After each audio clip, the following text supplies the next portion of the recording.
for Donnelly. So this is an indication he made a very tough call, and it may have cost him the race. And since the day after the 2016 election, Nora, Chuck Schumer has been talking about the big 5 Democrats to watch tonight, the ones he was most concerned about. Donnelly is one. Nelson in Florida is another. McCaskill in Missouri. Tester in Montana. Heitkamp in North Dakota. If Donnelly goes down because he voted against Kavanaugh in a state that is increasingly Republican, that bodes poorly for McCaskill tonight and Heitkamp, 2 other states that have grown even more Republican in recent years. But this is a sign that Kavanaugh may indeed have had an effect, at least in these Senate races, as the president has gone across the country over the last 6 weeks talking about them. Well, we spent a lot of time in Missouri, and it had an enormous effect, at least when we were there visiting, on people's attitudes towards both Josh Hawley and Claire McCaskill. Ed, quickly, want to ask you about Florida as well, because with 96% of the vote in right now, it appears Rick Scott, the Republican, is leading Bill Nelson, who's now served 3 terms in Florida. What are you making of what you're seeing in Florida right now? We can never discount the Cuban vote in Miami. And I talked to some Republicans there today who said that they've seen pretty healthy turnout among Republicans in Miami-Dade. I asked whether the president's talk in the last few weeks about the potential of Democrats turning this into a socialist country like Venezuela would ring even more so in the ears of South Florida Republicans who are either Venezuelan or Cuban transplants. And somebody said to me, yes, actually, we have some reason to believe that might be the case, that it might have helped draw just enough. But look, 96% in. Have we had an election this century where it wasn't a close and a long night? In Florida, not necessarily. Good point. I recall. So right, but Democrats really thought that Andrew Gillum, the candidate for governor, would be able to pull Nelson across the finish line. Although, look at this Senate race, and now Nelson has slipped ahead.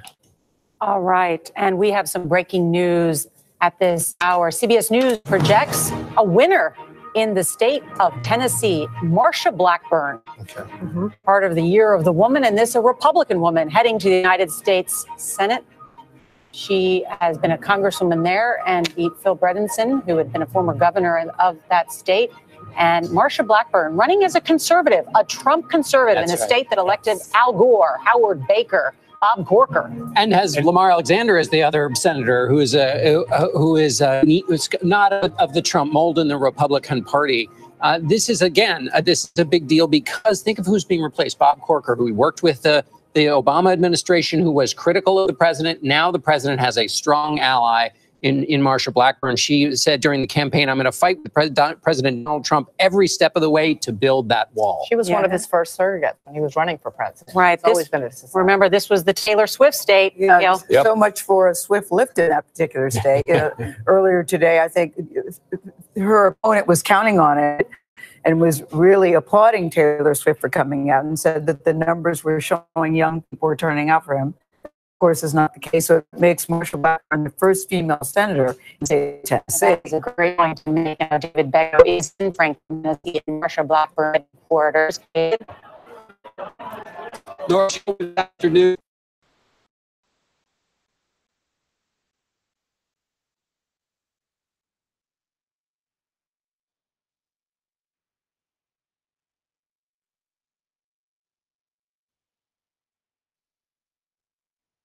An ice cream social. She really want to be the first woman that makes sense to the U.S. Senate. She is really proud of that. We're just she is a protected winner, and they went nuts. You can imagine. Listen, Bredesen is a well-known state. He served 2 terms as governor.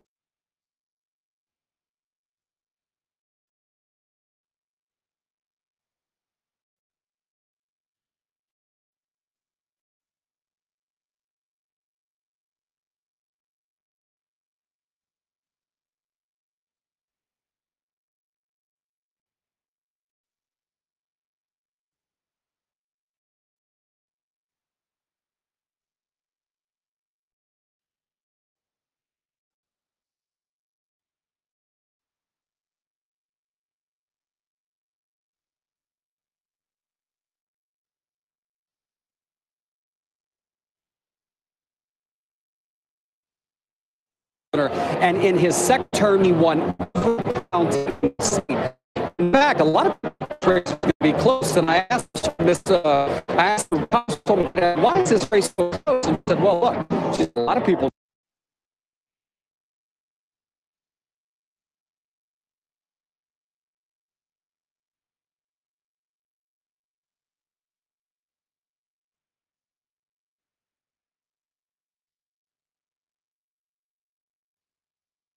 know the governor. You know, his name is well known. He ran twice statewide. I've never run statewide, but the president sure helped her. He came here this past weekend, rallied for her, and let me tell you something. Her tone could not have been more different than Mr. Bredesen. You watched the Bredesen commercial. It was like your grandfather sitting you down and saying, you know, David, times are tough right now. People are not being nice to each other, but I got some good solutions, and I think you can help me. When you watched a Blackburn commercial, it started with the caravan of people coming up from Central America. And the tone was ominous and the color had been distorted. And she said, I'm going to protect the tax cuts. I'm going to repeal Obamacare. And we're going to stop the criminals who are marching toward our border. The two of them are very, very different in tone. Very likable, though, if you meet them. But tonight it's the winner, a lady for the first time being sent from Tennessee to the U.S. Senate. All right. Politicians, they usually And David, I'm glad you brought up the caravan, because as I talked to my sources over the weekend, even Republicans said, you know what, that was the one mistake that Bredesen made, where he said that the caravan was not a threat to our national security. And while that may be factually true, in the state of Tennessee, it cost him, and the Republicans tried to take advantage of that with those ads, and it had some effect on that race there. But she won by perhaps a pretty large margin. Yeah, and you know, just when we're looking at the night in the Senate, okay, the Democrats have already lost in Indiana. Here's a seat that Democrats were hoping, when they had their best fantasies about how the night might go, they thought Bredesen, who has these strong ties in the state. I talked to lots of Republicans who liked him, thought of him kind of, even though he's a Democrat, in that Howard Baker mold, in that kind of sensible middle of the road. He has lost, and the Trump, a more Trump-like Republican has come in. So on the Republican side, as we look at things now, the Senate is really moving in the Donald Trump direction, not just the Republican I think that's exactly right. I mean, winning that seat in Tennessee, losing in Indiana, I think it's going to be very difficult now for the Democrats to take, to even pick up any seats. Then it would appear, though, then that the president's strategy is working. He's been saying all along, caravans and Kavanaugh. Well, and Gail, to your point, here's that just, sorry, while most people picked healthcare as the most important issue, according to the exit polls, those who picked immigration went for Blackburn 82 to 17%, Gail. You're right. He tried to make immigration an issue, and it may have been able to move enough people in these Senate races. Yeah, and on the Senate side now, the focus really turns to Florida big time. Yeah. 97% of the vote is in, right, John? Sure, yeah. As you talk about that, and it turns to Missouri. And then, as Ed mentioned, North Dakota and Montana as well. Montana, we might not end up knowing until tomorrow. Well, it's almost like we have races on two planets. We have Planet Senate and we have Planet House. Well, and Planet House isn't spinning the way Democrats wanted to either. And just, but it's doing a little better than Planet Senate is. For just as a practical matter, what does this mean? It means, well, judges are going to keep getting confirmed for the president if they continue. And if they increase the margin, Republicans do in the Senate, that means, remember the Affordable Care Act replacement? Well, it went down by one vote, John McCain's vote. Well, if Republicans make their margin bigger and particularly have new recruits who are in the Donald Trump mold or believe with him, that means some of those things that didn't pass in the last Congress might pass in this one. And that really then throws it to the House. And that is what McConnell has promised, the final repeal of Obama's Affordable Care Act, which Democrats wanted to make the top issue in this election in order to say that's why you got to keep us in power. Right. And it'll also help with a slew of new executive branch appointments the president's likely to make after this election, including things like the attorney general. The bigger the margin he has among his Republicans, the easier it'll be for the president to make those kinds of changes and get them confirmed. But it is interesting, though. I know the night is early, and we keep saying that the night is early. It's only 9 o'clock. But, Bob, when you were saying, you know, the president... It's not early for me. This is early, Bob. We're going to be here till 2. But we got lots of stuff, lots of things to cover.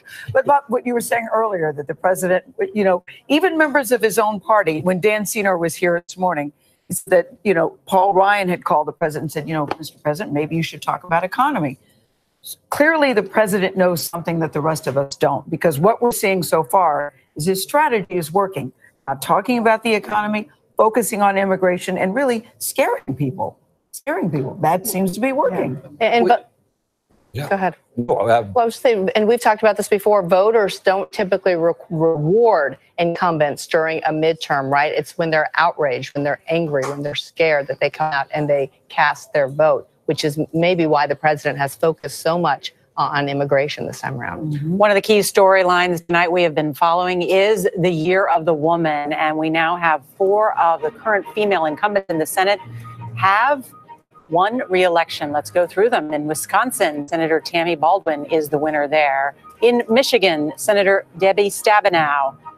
You're calling that a toss-up, but here we have her in that state. And in New York, Senator Kirsten Gillibrand is the winner in the great state of New York, as expected. And in Minnesota, Senator Amy Klobuchar. And again, just because it's got that 0 there, we do have additional data that is allowing us to project that Amy Klobuchar will win in the state of Minnesota. And CBS News has a projection there that Senator Joe Manchin has won in the state of West Virginia. And he voted in favor of Judge Kavanaugh. Yes, the only Democrat, the only Democrat to vote in favor of Kavanaugh. Joe Manchin knows his constituents. In the reddest state in the country. Sure. Yeah. I wonder what he'll do now if the trend keeps being a Republican in some of these other victories, and what his role in the new Senate will be if the trend we've seen so far tonight continues, which looks like a strong night for Republicans in the Senate. And interesting to note that Kirsten Sinema, the Democratic candidate for the Senate in Arizona, has fashioned herself as Joe Manchin says, if I'm elected to the Senate, I will be sort of the next Joe Manchin. Mm-hmm. We'll be checking in on that race in just a moment in Arizona, because that is a key race. We're going to take a look, too, at Texas, where Senator Ted Cruz is battling for his political life. All that coming.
CBS News, honored with 6 Emmy Awards, more than any other television news network. CBS News, original reporting at its best.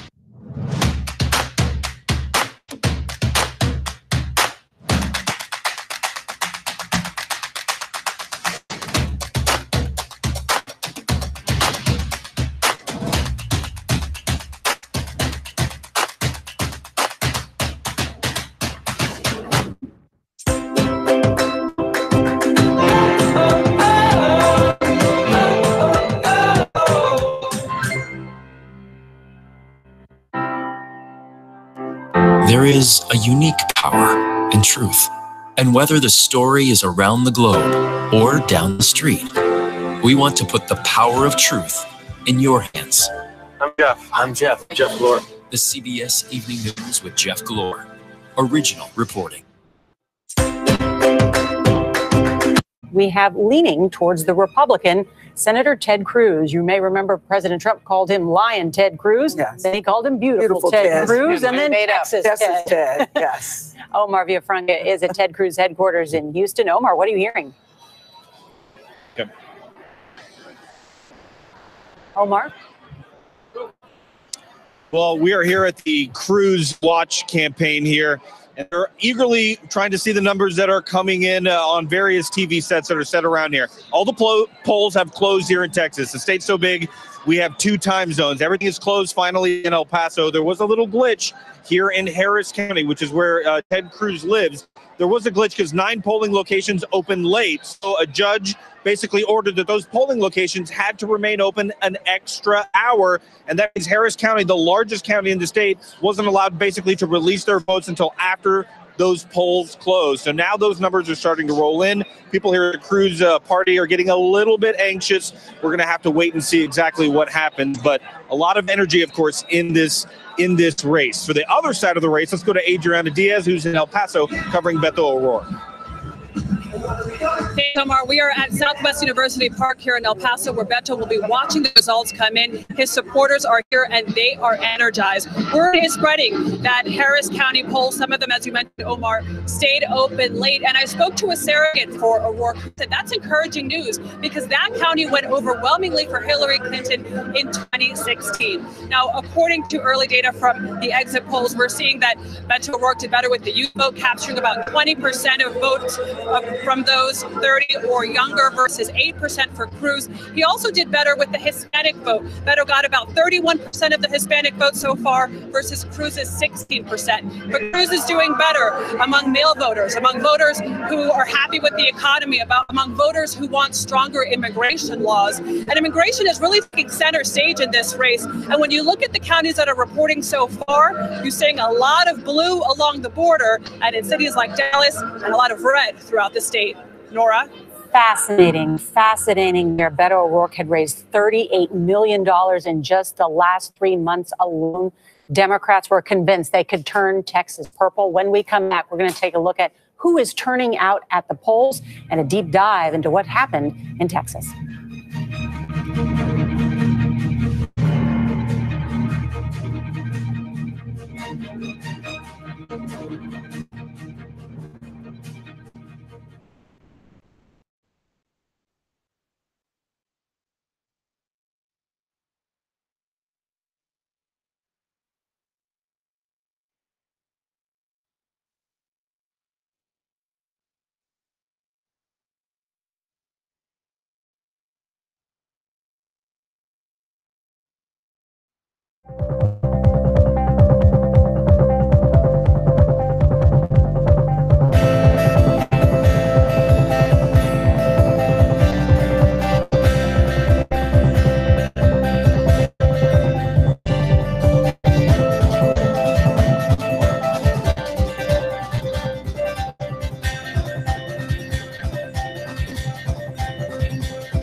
There is a unique power in truth. It's your message to the people who could do something. And whether the story is around the globe, across the nation, or down the street, Look at this. we'll find it. It amazes me that you were able to see your house destroyed and you went right back to work. I would much rather be out there helping. Because every evening, we want to put the power of truth in your hands. Good evening, I'm Jeff Glor, and we are going to begin the broadcast tonight. The CBS Evening News with Jeff Glor, original reporting.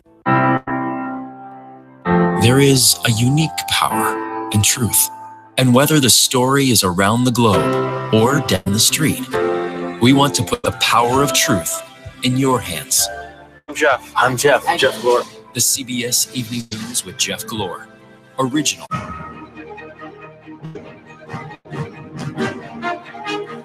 Good evening. I'm Elaine Quijano with CBSN, and this is a CBS News Election Night Update. With me is CBSN political reporter Caitlin Huey-Burns. So, Caitlin, we have been watching to see what exactly the Trump factor might be on this midterm election. What do we know about that so far? Well, according to exit polls, 65% of respondents to those exit polls said that this election was very much about the president, but it depends on whether it was a positive or a negative. And we kind of saw divided among support versus opposition versus not factoring in too much at all. We're also kind of looking at two different maps here. So we have the Senate side where Republicans are competing in places that the president is very popular. And on the House side, these suburban districts that are likely or projected to be likely to swing into the Democrats' favor. And so far on the Senate side, Republicans have at least flipped one of those seats in Indiana, a place that the president has spent some time campaigning. It's where Vice President Mike Pence is also from and was the governor there. We saw that flip from a Democrat to a Republican winning tonight. So the Republicans that we've talked to project a good night in the Senate, and we'll see whether some of these other House races that were a little bit further out of reach for Democrats, whether those are going to turn or stay in Republicans' favor. So the Indiana race is interesting because it brings to mind the Kavanaugh hearings, right? And just how polarizing that series of events was, where we saw very, very passionate arguments on both sides of that issue. I wonder if perhaps Indiana is a state where Democrats now will look and say, this was perhaps the thing that politically cost us. Well, Joe Donnelly, the incumbent Democrat who lost this race tonight, came out and voted against Judge Kavanaugh at the time. And Republicans saw that as kind of the beginning of the end, really, of that election campaign. He maintained that it was the right decision and that he was going forward with it. But Republicans felt very emboldened by that. And we saw in a lot of different races, Republicans really galvanized and energized at a time that they weren't before around the prospect of not only confirming Kavanaugh, but the opportunity to shape the makeup of the Supreme Court and courts around the country. That's always been something that really motivates them to turn out in the polls. What is the story regarding women candidates this year? Because you had a record number of women running for office. That's right. Over 260 women candidates running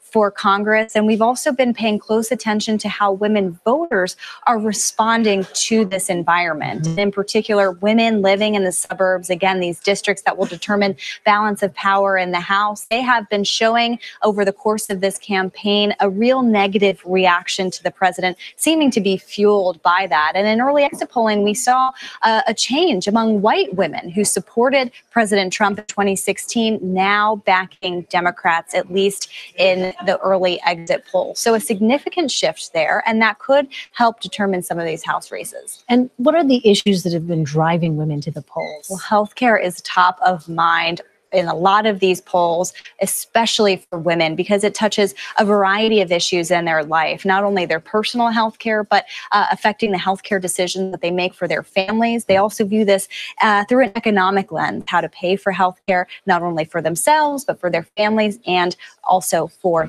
parents, possibly. So healthcare, top of mind for these women. And again, some of those women who say that they're voting against Trump, the president very much factoring into their decision. And Democrats made a decision early on that they were going to keep the conversation as best they could focused on that issue of health care. The discipline on healthcare as a chief message strategy this election has been remarkable, especially since, remember, in 2010, Democrats lost seats and lost control of the House largely because of that vote on healthcare at the time. We know that voters are very affected by any threats of change to healthcare. And that's why we see anytime the party in charge tries to change it in any way or threaten it or be perceived as threatening it, they react very viscerally to that. So that's what we're seeing this election. All right. What a difference 2 years can make. All right. Yeah, Caitlin Huey-Burns, thank you so much. More CBS News election night coverage continues next.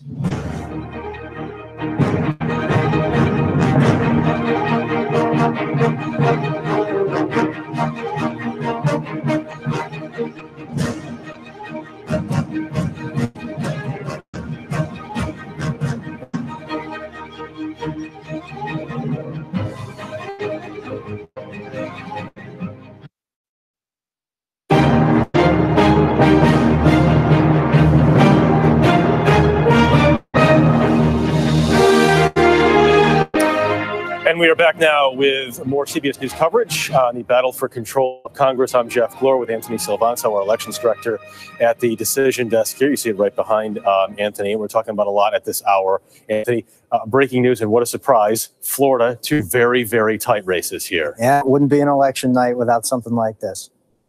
In Florida, here's the thing. We've got tight races, and we haven't made a projection yet in either one of them. The biggest reason is we're waiting for what we think are a few more votes in Broward County and Miami-Dade. That's South Florida. It's a Democratic territory, so that could be good for either Gillum or Nelson if that comes in, as we expect, usually if it comes in Democratic. You have 98% of the vote in Florida, and both the governor's race and the senators are still toss-ups. Right, but let me underscore this. That 98% in is based on our trend lines of turnout. Now, if there's a lot more votes still to come in, well, that number could go even higher too. So that's an estimate in and of itself. That's what makes a lot of this still so uncertain. Okay, let's talk about Texas a little bit. We've been talking about the big Senate race there, Beto O'Rourke on the Democratic side, and also Ted Cruz looking to hold his seat. Right now, you are leaning Republican in Texas. How much? You're talking about a very popular governor, Greg Abbott, who obviously has won re-election. Yes. How much of this is a down ballot effect from Abbott? Well, there's definitely a split right now between the Democratic vote for governor and what Beto O'Rourke is getting. He's sort of keeping right behind Cruz in a lot of areas where he's running ahead of the Democratic would be Democratic governor, the losing candidate there. Now, having said that, you see that 70% in. That's key because what's still outstanding are some areas around Houston that we're watching carefully, a couple of counties where we think, I think there could be still 900,000 votes still to count. So we're going to watch that carefully. No projection here yet. There's one district we've watched very carefully in Texas, and that is the 7th. We visited the 7th because it has been a Republican district ever since it was created. It's where George H.W. Bush, the president, lives now. John Culberson has held that seat for a long time. Got a big challenge from Lizzie Fletcher. Where are we now? Yeah, you see this 9,000 vote difference. That's not enough yet to make a projection in this race. But certainly this is one of those districts where if the Democrats can hang on and pick up, this is one of those indicators. It's one of those suburban districts. That area has been diversifying too. It's the kind of place where Democrats want to try to make gains. I still expect this is a long night here before we get the rest of this counted. It's a lead for the Democrats. There's a lot, but there are a lot of districts across the country that look like the Texas 7th. Well, exactly. Some of the more affluent suburbs throughout the country, and we're watching them from New Jersey all the way out to California as we get later into the night. What we're going to do is look for those patterns like you just saw and see that can tell us where this House race is headed. Right now, if the Democrats were to pick up districts like that, it would be a good sign for them. Okay, Anthony, we'll see you again very soon. Right now, back to the desk here, guys. All right, Jeff and Anthony, thank you so much. And As we are now looking at this at 9:30 at night, the Democrats had hoped to sort of wrap up a number of victories in the House, to sort of put them on a way to a wave and taking back the House of Representatives. They thought maybe we could hold some seats in the Senate, and it looks like they're having a difficult early night. Well, that's right. They were looking for those robust canaries in the coal mine, the ones that really looked like they were reaching into Trump territory, and that has yet to happen. They have picked up the easy seats. Texas 7 even. That's a district that Hillary Clinton won. So again, that's not in that second tier or third tier of more difficult seats the Democrats need to pick up. So it has yet to happen yet where we have said this is a seat that is a kind of taking away something that's difficult from Republicans. So maybe that's ahead. There are still many results to come in, but when you want to get an early indication, it's not looking the way that many Democrats thought that it was going to go at this particular point in the evening. Yet it is so interesting, such a red state as Texas, and so much focus on the Beto Cruz race. I spent time with both nominees and candidates, and they have differing standpoints as to what's going to bring them to victory. Ted Cruz really jumped on this Trump derangement syndrome that Democrats have. He said the focus should be the economy, which is growing in Texas. Houston is going to surpass Chicago, the third largest city soon, look how close, and immigration. Well, look how close Texas is. And if you look inside the exit polls, voters are actually split on the two most important issues. 38% saying healthcare, but 32% saying immigration. Those 3/4 of those, they support Ted Cruz. So while healthcare was the winning issue for Democrats, you have a lot of voters coming out on immigration in this state. We also have Anthony Mason, who's been pouring into these exit polls. And Anthony, tell us what you've learned. We want to look at a shift in the electorate here, Nora, an interesting shift over 4 years ago. First, let's go back 4 years ago to 2014, when you'll see the breakup of the electorate here was 75% white, 12% black, 8% Hispanic. Let's take a look at today what we're seeing. Well, you'll see the white vote has fallen to 71%, a drop of 4 points. Black vote is roughly the same, but look at the Hispanic vote. It's 4 points higher, 12%. If this holds, this will be the highest percentage ever for Hispanic voters. So how are they voting? Well, they're voting 69% Democratic. That's interesting because it's up 7 points from 4 years ago. So they're a bigger part of the electorate, and they're going stronger for Democrats. Nora, Gail? All right, Anthony Mason, really interesting. That really kicks off this discussion. Leslie Sanchez joins us now, CBS News contributor as well. I know you've been involved and talked to many people in these races. Talk about that Hispanic vote in particular. I'm just looking at those exit polls, too, in Texas, which is 40% Hispanic, which is why Democrats think it could be a purple state. Beto's doing very well there, winning Hispanic 63 to 36%. I'd like to flip that, Nora, when I think about how can Republicans win. When you're talking about a state that's very red, it was about 1994, the last time the Democrats ever won statewide office, was when Republicans figured out if they could get 30 to 35% of the Hispanic vote, they could win down ballot. And basically, if you're seeing that measure at 35, ticking up with 40, even former Senator Kay Bailey Hutchison would get in 50, 52, 53%. You do see support, especially in those southwestern states. But Leslie, 40% of Texans identify as Hispanic or Latino. They are. They're Mexican Americans. So you're talking about an area that used to be Mexico, according to some people. You think about where the border is and how it's moved back and forth.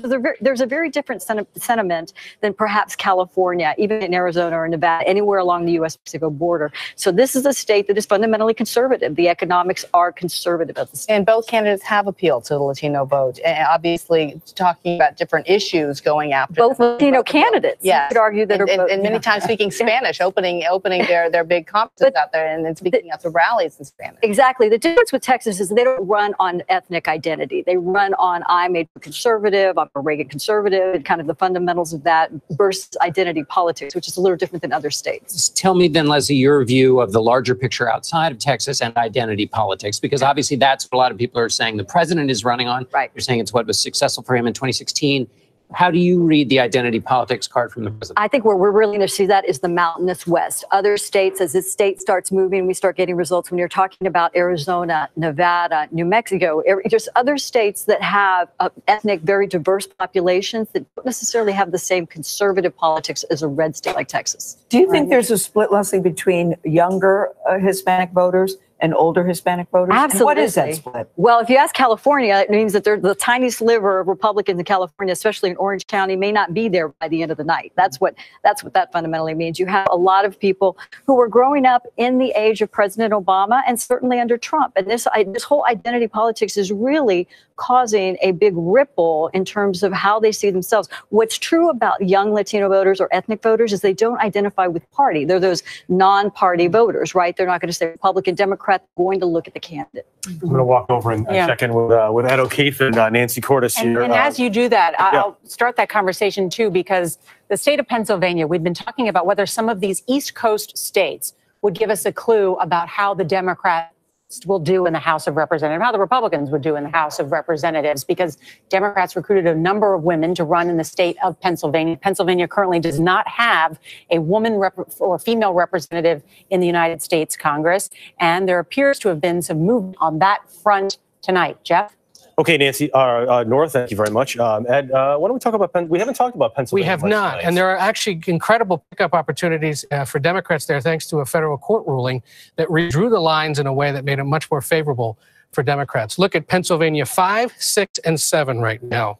These are districts all around Greater Philadelphia. You'll have Democrat Mary Gay Scanlon is leading in the 5th district. Christy Houlihan in the 6th district is an Air Force veteran and a former sneaker executive who decided to run for the House last year. And in the 7th, this is another open seat where a Republican is retiring. Republican Marty Nostin is an Olympic cycling silver medalist, and he might win a silver medal again tonight, falling behind Democratic Attorney Susan Wild. All good examples of women who came out of the woodwork, didn't need any convincing, are winning tonight. Women ahead in all those races. Yes. Right. And there were a record number of women who made it through the primaries and are running today. 238 women, most of them Democrats, 186 of them Democrats. And the party was able to recruit so many women in part because women were angry. At least Democratic women were angry about the 2016 outcome. They thought that a woman was going to become president for the first time. She lost to Donald Trump, a candidate that a lot of these women in particular did not like. And so that's why you're seeing this huge wave of women. We have 84 women in the House right now. If women have a great night in Pennsylvania and around the country, we could crack 100 by the end of the night. There are 18 congressional seats in the Keystone State of Pennsylvania, all of them currently held by men. So tonight, no matter what, it looks like women will win at least some of them. Well, and you'll see the history made there in Arizona as well in the Senate race, which women won for your first female senator in Arizona. Anthony Salvanto, if you're listening right now, I know you're over at the decision desk.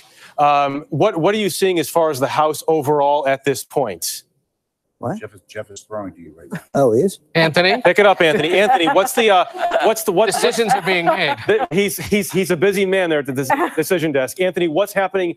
Your outlook for the House right now overall? We think Democrats are still on track to take the House, Jeff. I mean, that's based on us looking at the vote patterns, not even the pickups, but the vote patterns across a lot of these key districts. It's happening in these suburban districts. We see the Democrats making gains. They haven't made enough pickups yet. But those patterns that we see, those gains that we see across those key districts still have them aiming to retake the House, Jeff.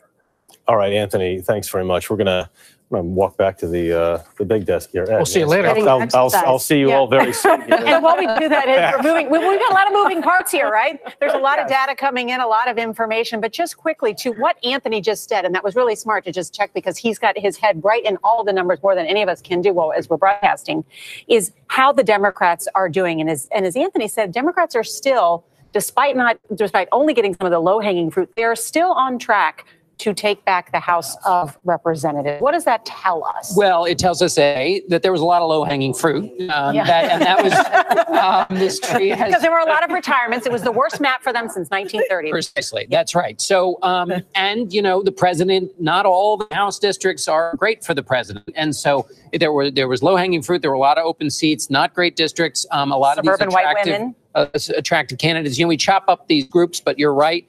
College-educated suburban women. These are the groups that the campaigns themselves targeted. If you're one of these groups and you're out there watching, you think, well, that's a little crass talking about us in this way, but this is the way the campaigns do it. Yeah. And this is how we know that like-minded districts vote the way they there are correlations between the way they vote. And in the last few days of the campaign, the president had said very reluctantly that it looks like his party might not win the House.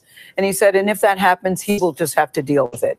It seemed, his tone seemed to have changed during the last few days. That, okay, we might lose the House, but we will do okay. He's a man of many colors. He has lots of positions. But look, the last time an incumbent president didn't lose the House was 2002, which was George W. Bush. Or lose seats, at least. Lose seats. He won seats in 2000. Following in the immediate aftermath of 9/11.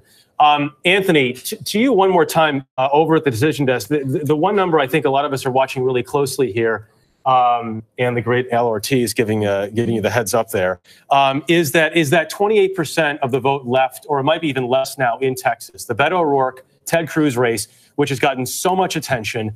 So the remaining vote, where does that come from, and where is that likely to break? Well, this is updating in real time, Jeff. I can tell you that vote in and around Houston, we've gotten a dump of it since we talked, and I've got it now at 83% in. O'Rourke is trending just below where he would need to be to tie up this race. So I'm thinking right now this is still leaning towards Cruz. That's in the model estimate. Never mind the vote count based on the areas that are outstanding and where they might go. So this is counting fast. They're still out in a couple of other places. We're going to take a harder look at it, but that's where we are, Jeff. All right. That's really interesting. We'll keep touching base with Anthony about what's happening there in the states, Texas, in real time. Florida, in real time. Where Jeff makes him take off the headset. That's what makes it fun. That's what makes it fun. All right. Some more results to share with you tonight. In New Jersey, Senator Bob Menendez, who's been under investigation, was able to win in the Democratic state of New Jersey. In Missouri, again, look at this. So close. A toss-up, according to CBS. Senator Claire McCaskill there in the fight of her life to hold on to that seat. Oh, I just mentioned New Jersey there. Senator Bob Menendez, the Marine Bob Eugen there. CBS News projects that Senator Menendez has won there. And in North Dakota, this was probably the most difficult seat for Democrats to hold on to in the Senate. We're still calling it a toss-up at this hour, in part because it's difficult to count some of the votes from some of the Native American communities there. But Democrats will tell you this was one of their toughest seats in order to hold on there. That seems to be another indication, Nora, another example, guys, that her vote against Judge Kavanaugh really cost her. And she said at the time of the vote that this was not about politics for her. That this was about what she thought was the right thing to do, and it may have cost her seat tonight. It's still a toss-up, but yes. Yeah. It's All a right. toss-up, but right now it's not looking so good. When we come back, we're going to dive deeper. Before we go to a break, just want to show you, too, because everybody wants to know what's happening in Georgia. Still a toss-up there as we're waiting for a number of votes to come in from the state of Georgia. We do know Stacey Abrams has been outperforming even what Hillary Clinton did among white voters in that state of Georgia. We'll get the latest there. Also, we'll find out what's happening in the state of Missouri. Lots more to talk about here. Stay with us on CBS. This is Election Night Coverage 2018.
the biggest names in politics. I'd rather have the federal government focused on other things. Face the questions you want answered. That is a very fair question. I can't answer that question. Thank you for asking that question. Face the Nation, Sundays.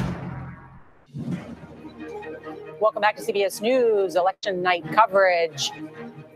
There you see the latest vote tally in the House. Although CBS News estimates it is trending toward the Democratic Party. Let's take a look at the state of Missouri. Claire McCaskill faced a tough re-election battle there. A Democrat running in a state President Trump won by 19 points in 2016. The president was just campaigning in that state for Republican challenger Josh Hawley. And Dean Reynolds is at McCaskill headquarters in St. Louis. And Dean, I saw you interviewed her out on the campaign trail. What were the big issues? Well, immigration was the subject that we were speaking to her about at that point, but healthcare has dominated this race. State Attorney General Josh Hawley has said he wants to assure his fellow Missourians that he will have insurance coverage for pre-existing conditions. Senator McCaskill says don't believe him. That Hawley has joined other attorneys general in the rest of the country in trying to dismantle Obamacare, which does protect that kind of insurance. This race has been locked up tight for months. There has been no give on either side. Nobody's been gaining. Nobody's pulling away. This, despite the fact that President Trump has come here on many occasions to stump for Josh Hawley, and Senator McCaskill says that that's just how much Trump would like to see her go away. Nora? All right, Dean Reynolds there. And as Dean pointed out, those who thought healthcare was the most important issue, they are trending towards McCaskill. However, she is also being heard, just like in Indiana, for her vote against Brett Kavanaugh, who is now Justice Kavanaugh, and of course was President Trump's pick for that and a contentious hearing there. We're going to have much more ahead here on CBS News. It's almost 10 o'clock, which means more poll closing, more results. Straight ahead here on CBS.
There is a unique power in truth. What's your message to the people who could do something? And whether the story is around the globe, across the nation, or down the street. Look at this. We'll find it. It amazes me that you were able to see your house destroyed and you went right back to work. I would much rather be out there helping. Because every evening, we want to put the power of truth in your hands. Good evening, I'm Jeff Glore, and we are going to begin the broadcast tonight. The CBS Evening News with Jeff Glore. Original reporting. CBS News.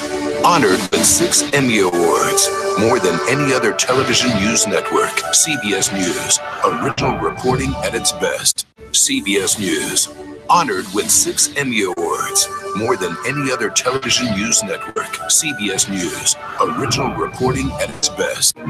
At this hour, those of us here at CBS News, including at the election desk where they are crunching all the numbers, asking the question, where is the blue wave tonight? Democrats have only picked up about 3 of the seats they'll need of the 23 to take the House of Representatives. Right now, it just sounds like a movie, The Blue Wave. Yeah. Not a reality. All right, some of our CBS stations will be leaving us for just a few minutes to report more on local election returns. For those of you staying with us, we'll be right back. You're watching Election Night here on CBS.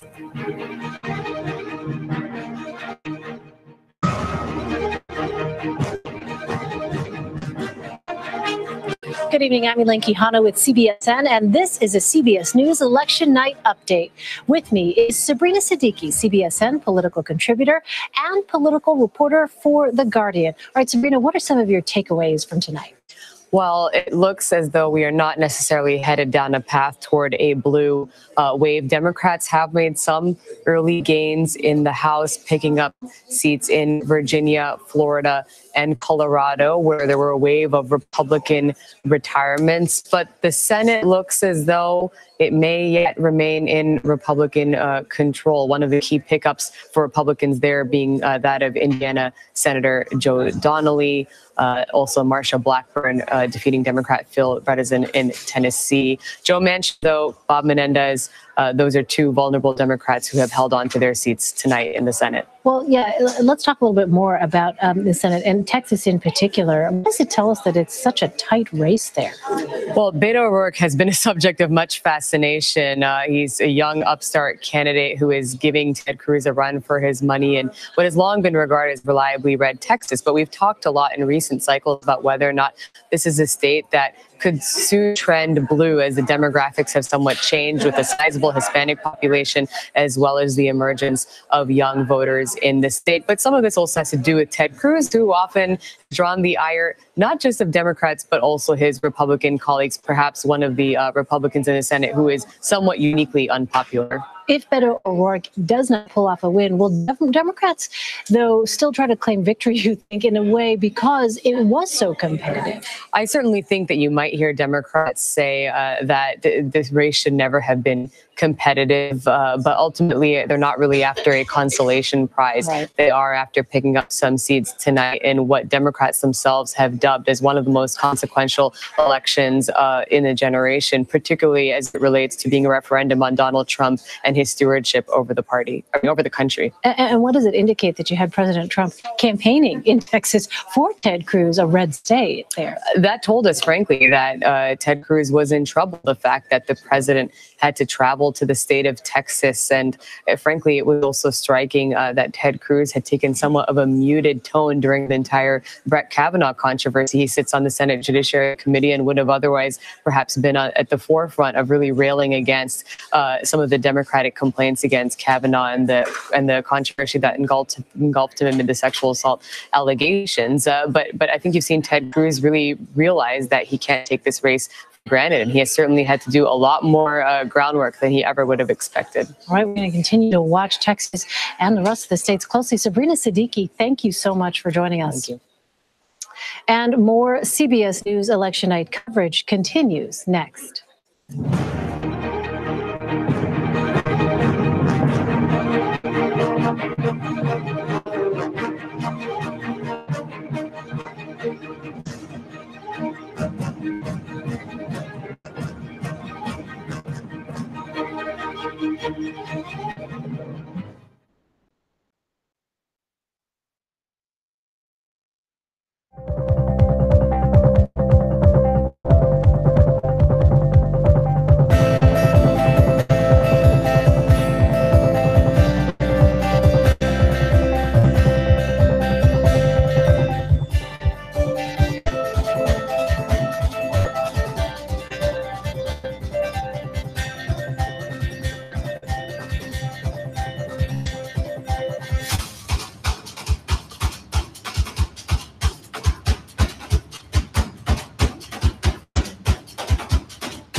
The biggest names in politics face the questions you want answered. That is a very fair question. I can't answer that question. Thank you for asking that question. Face the Nation Sundays. What's new under the sun? Good morning. I'm Jake.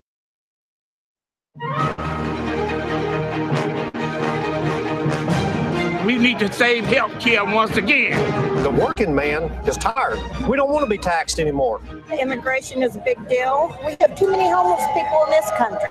I want to be the change that I wish to see in the world. I want to be a proud American again.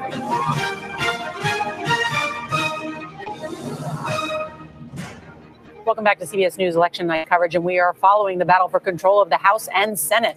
President Trump will have to deal with for the next 2 years. Polls are closed now in all but 6 states in our country.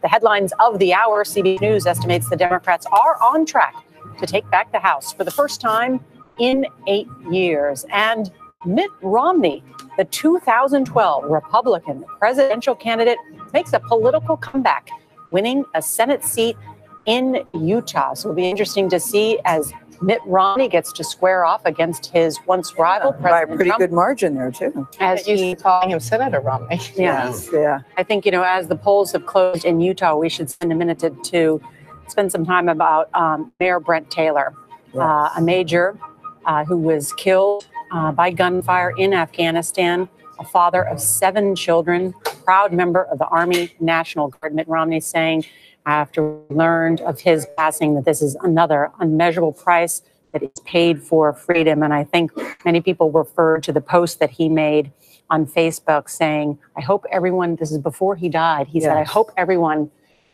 exercises the precious right to vote. And how much it meant to him, and how ironic that his body would be returned to this country on Election Day, the day when he encouraged everyone, whether you're Democrat or Republican, he just said, please go out and vote today. It was very touching. His widow's statement deeply, from his widow and today. very deeply moving on that same message about what he fought for and gave his life. He and his brothers all enlisted after September 11th. Real duty to this It was country. his fourth tour of duty. He went back for a 4th time. Yeah. It was due to come home in January. This year, we have a record number of veterans running for Congress. We'll talk more about that during this hour. But first, let's check in on some of the more competitive Senate races that we have been following tonight. First, in the state of Wyoming, CBS News projects Senator Barrasso has won in that state and was the projected winner in that state, with 67% of the vote at this hour. He has handily won re-election.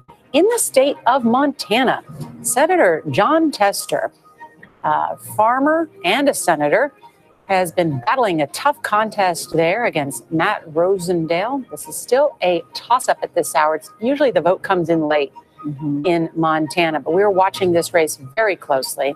And the polls have closed in Nevada. CBS is still calling this a toss-up, with Democrats optimistic about a Democratic pickup in this state, with Jackie Rosen, a current congresswoman, former president of her synagogue, against the current Senator Dean Heller. So we're going to be watching Nevada very, very closely. And let's check back in the Lone Star State, because this one's been bouncing back and forth as the tally gets in. CBS News current estimate is this leaning Republican, but we continue to watch this race very closely tonight, with just now 76% of the vote in. So lots more to say about Texas. Jeff Glor is with Anthony Salvanto at the CBS News Decision Desk. Jeff? Yes, I've burrowed my way into the decision desk here, Nora, which is a fascinating place to be right now. Anthony, what are we seeing? Let's talk about Florida in particular. 99% of the vote in, but neither of these, the big races, the Senate race and the governor's race in Florida, have been called. Why? Right. 99% of what we think the vote will be, but if we're looking at this in real time, we've got this razor-tight race, and we're still not exactly sure how many votes there are still outstanding in key Democratic areas: Broward County, Miami-Dade, etc. Even Hillsborough, that area that could swing. Right now we've got Nelson up there. We might want to see a little bit more in that before we call the race. And then over here, we were looking at North Dakota as well. In that race, Murray, if you actually flip back, then we're gonna look at we're gonna lean that Republican for the moment. Kramer over Heitkamp. He's starting to build up a substantial lead, but there's still a couple of key large counties that are outstanding. There's still so much focus on Florida here right now, though. Yeah.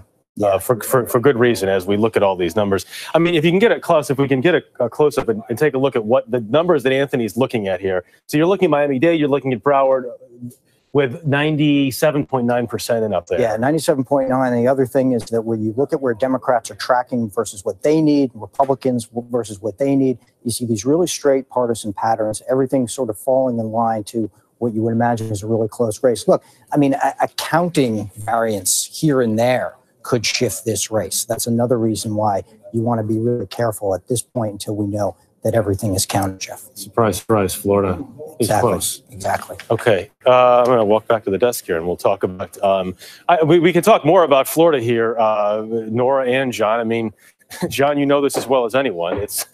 Florida is the state.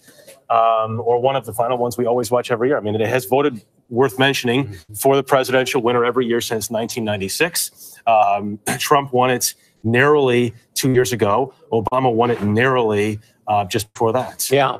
Well, we're going to be talking about Florida for a long time tonight, and that Senate race in particular. Tough Democrats. It's just another Democrats have to hold that seat, and to remind people where we are at the beginning of the night.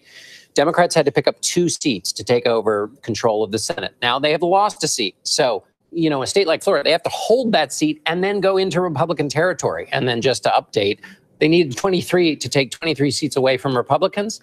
They've only taken 3 away. So they've got 20 more to go in the House. Thank you. And 23 in the House, they've taken 3 away. So now it's down to 20. So there is a long way to go for tonight for those 2 important numbers. But Gail, you asked an interesting question earlier. You said, where is the blue wave? Yeah, the blue wave. Well, and I think, Jeff, you said it very well. Maybe, guys, there's not going to be a blue wave. Maybe this is just the election and this is just how it's going to be. But there was so much conversation leading up to Election Day about a blue wave, a blue tsunami, and that certainly has not proven to be the case as we sit here at 10:06 Eastern Time. Well, and it's not over yet, but Democrats invested a lot of money in Florida as well. The Democratic Governors Association, out of all the governor's races, invested the most in that race, $8.5 million, a record for that state for Democrats. We've got a call here to make. One other thing we were watching closely are these governor's races in the state of Colorado.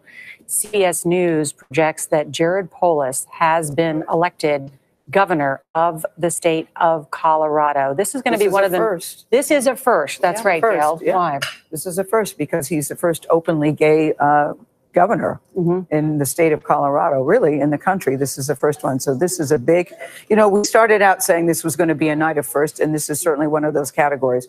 We were talking about women, but this is certainly a first. And also Colorado's first Jewish governor, and a progressive one at that, running on universal health care, free education.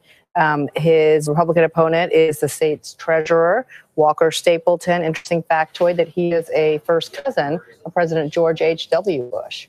But obviously, this is a big first for the state of Colorado on a number of fronts. All right. So at this point, the Democrats have picked up 9 seats in the House. You take that to right. I mean, that's three. Oh, well, unless we're making some news. Projecting that's what it appear. Would need 23. They need to take 23 away from Republicans. Yes. And so they can't just hold their seats. They've got to go into Republican territory. And so far, I think we've only called 3 in Republican territory. Guys, correct me if I'm wrong, but they do have 9 right now. Or is okay, so Ed has got an update for us. He says 4. Okay. Go ahead and show us, Ed. What's our 4th, Ed? Wait, no, you know what? Gloria, right. 9. We have 9. Thank you. Yes. It just changed. It just changed. What are they? And where they're doing it, we can. Let's talk about them. Yeah, where are they doing it? South Florida. They just won. The Democrats just took back a seat on Staten Island, just over the Verrazano Bridge there. Dan Donovan, the Republican, goes down. Oh. They've won a handful, it looks like, in Pennsylvania as well. And they are leading currently in 2 swing districts in Kansas. If you can get seats in Kansas tonight, as Democrats, then you're probably on your way to the Democratic majority. Well, Ed, you get one of the best lines of the evening. Gloria, you're right. Gloria's sitting here going, yes, I knew I was. Hold on. I mean, this is really when the rubber hits the road here and we start getting all these results in, and this is where it gets close. I know you're still trying to clear up. Well, it depends. We all are right now. Well, yeah, I don't know if we've called them or not, but if it's 9, then now they have 14 to go, so they're on their way. Colorado 6 is apparently one of the ones in that. That's a fascinating seat in Colorado. So I guess we'll have to just get our numbers sorted here, because that would be picking up 9 of the 23 that they need would be well on their way to that important number. Colorado 6 would be Kaufman. Yeah. All right. We'll sort out all of those numbers. But in the meantime, Republican Senator Lindsey Graham is in Clemson, South Carolina. And the senator joins us this evening. Senator, good to see you. Thank you so much for joining us. That's a big smile, Senator Graham. Thank you. I'm totally confused. I'm totally confused. We're going to fix winning that. or losing? Yeah. We're going to fix that. Have you spoken with President Trump tonight? How is he feeling? I spoke to him this afternoon. I think he really helped us a lot in the Senate. I think the most likely outcome here is that we're going to pick up 3 or 4 Senate seats, hold the majority in the Senate. That means the conservative judicial train keeps running. Probably lose the House by a few seats, and that will challenge all of us to step up our game. You know, Senator, I first met you, and I know you remember this, when I was a reporter on Capitol Hill. You were a House impeachment manager, impeaching President Bill Clinton. Do you expect, as Democrats, if they retake the House, that they will begin impeachment proceedings? And what will they do in terms of investigating this president? Well, I've been there, done that to my Democrat friends. I wouldn't suggest going down that road. It did not turn out well for us. If they do that, I think it's going to, blow up in their face like it did ours. Probably what most likely is going to happen, you'll have a small Democratic majority, a Republican majority in the Senate. Immigration reform, DACA for the wall is a good deal. Sentencing reform, prison reform, and maybe a infrastructure bill. There'll be a lot of pressure on all of us to deliver. Senator, do you think the president's strategy of focusing on immigration has paid off? There were reports that members of his own party wanted him to focus on the economy because the economy is really good news for the party. Well, I think 3 things helped us in the Trump states, the red states held by Democrats.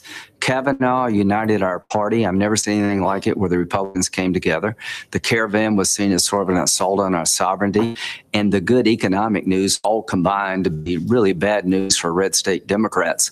It looks like we're doing fairly poorly with suburban women in some of these House districts. The president really poured his heart out to help the Senate and the House. I think he's one of the reasons that we're going to pick up seats. But he'll be on the ballot in 2020, so will I. And that means we've got to find a way to work together if we can. Senator, why are you doing poorly with suburban women? That's a good question. I think, you got substance and rhetoric. The economy is humming. I think we're safer, but some of the rhetoric maybe has turned people off. You're not suggesting, Senator, that they don't understand the substance. Well, I think sometimes the substance can be drowned out. We've got a good economy, and it didn't punch through as much as I hoped it would. But the caravan and Kavanaugh and a good economy really helped us in the Senate. I'm just trying to be honest here. It looks like we've got some problems in the suburbs, and we'll have to fix those problems. But again, infrastructure, immigration reform, and sentencing prison reform, I think, are all doable with a divided government. Senator, many people believe that the president has misled the public about the danger of this caravan. What do you say about that? That it really is a caravan of people that are coming to this country. Right. Well, I've been in the Gang of 8. I'll put my willingness to solve immigration up against anybody. But I'm offended by 10,000 people marching on our asylum laws are really crazy. If these 10,000 get in, what about the next 10,000? So this is not the way to do business. The president is right to say no to people marching to the border and demanding asylum. Asylum is changing to just economic distress. So our laws need to change. I think he's right about the caravan. Most Americans don't like this approach, but I'm willing to work with Democrats to deal with the 11 million we have. I just don't want 11 million more. All right, Senator Lindsey Graham, thank you so much for joining us. We have some breaking news that benefits your party in the United States Senate. CBS News projects that Senator Ted Cruz has won re-election in the state of Texas, defeating what was Beto O'Rourke, a congressman that was the most celebrated, I think, Democratic candidate there. Omar Villafranca is there at headquarters. Omar?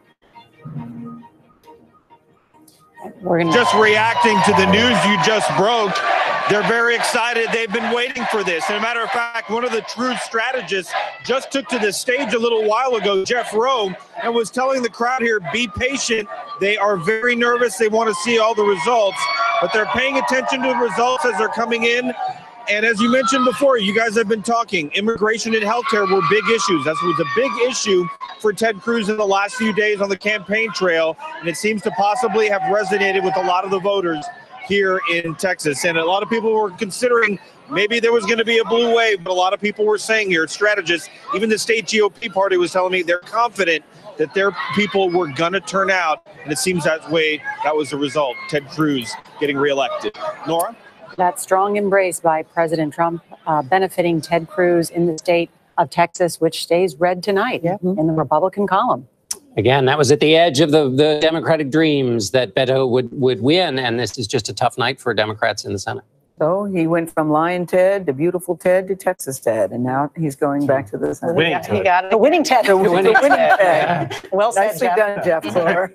Well said. We're going to have more on some of the candidates that are also winning tonight when we come back. This is CBS News election night coverage.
The biggest names in politics. What are your plans to sit with Robert Mueller? Have you defined denuclearization? Face the questions you want answered. Margo, that's a great question. That's a great question. You asked the magic question. Why are you the only Republican signing on to this? Do you think that we're going to see more female candidates run in 2020? Face the Nation Sunday.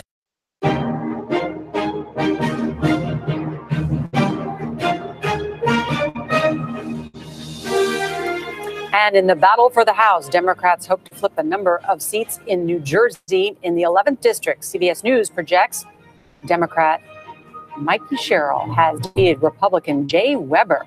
We should note Sherrill is a former Navy helicopter pilot, a veteran who has flown missions over Europe and the Middle East.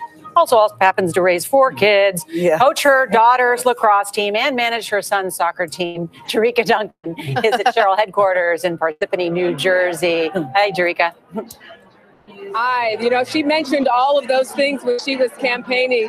I'm sure you guys are familiar by now with that commercial where she's in the helicopter talking about what she plans to do with the state of New Jersey, representing rather the state of New Jersey for the 11th district. She campaigned against Jay Weber. He's a Republican state lawmaker. He's been a state lawmaker for over 10 years now. This is generally an area that is Republican. It has been represented by a Republican since 1985.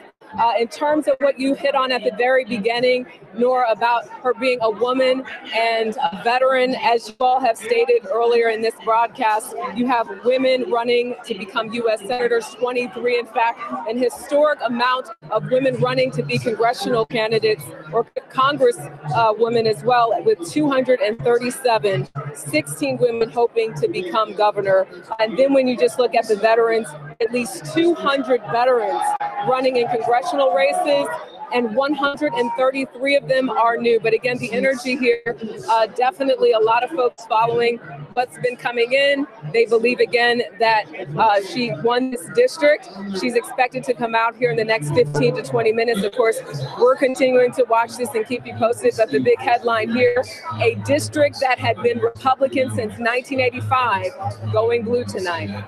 That's right. Drika Duncan, right. Another flip there towards the Democrats, and with a woman and with a veteran. And in a district that Mitt Romney carried and Donald Trump carried. So this is the kind of district that Democrats were going to reach a little farther. They were going to do it. The number now of 10 net pickups on the way to that magical number 23 for Democrats, they've picked up 10. So they have 13 more to go. So Democrats have picked up net 10 in the House. Republicans have picked up 2 net in the Senate. Right. All right. And CBS News has a projection at this hour, and it has to do with the Senate. There you go. CBS News projects that Kevin Cramer will win the state of North Dakota. That is defeating Democratic incumbent there, Senator Heidi Heitkamp. We've got a lot more ahead. I know Jeff's going to dive into those House numbers when we come back. We've got lots more results ahead here on CBS. This is election night.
CBS News, honored with 6 Emmy Awards, more than any other television news network. CBS News, original reporting at its best.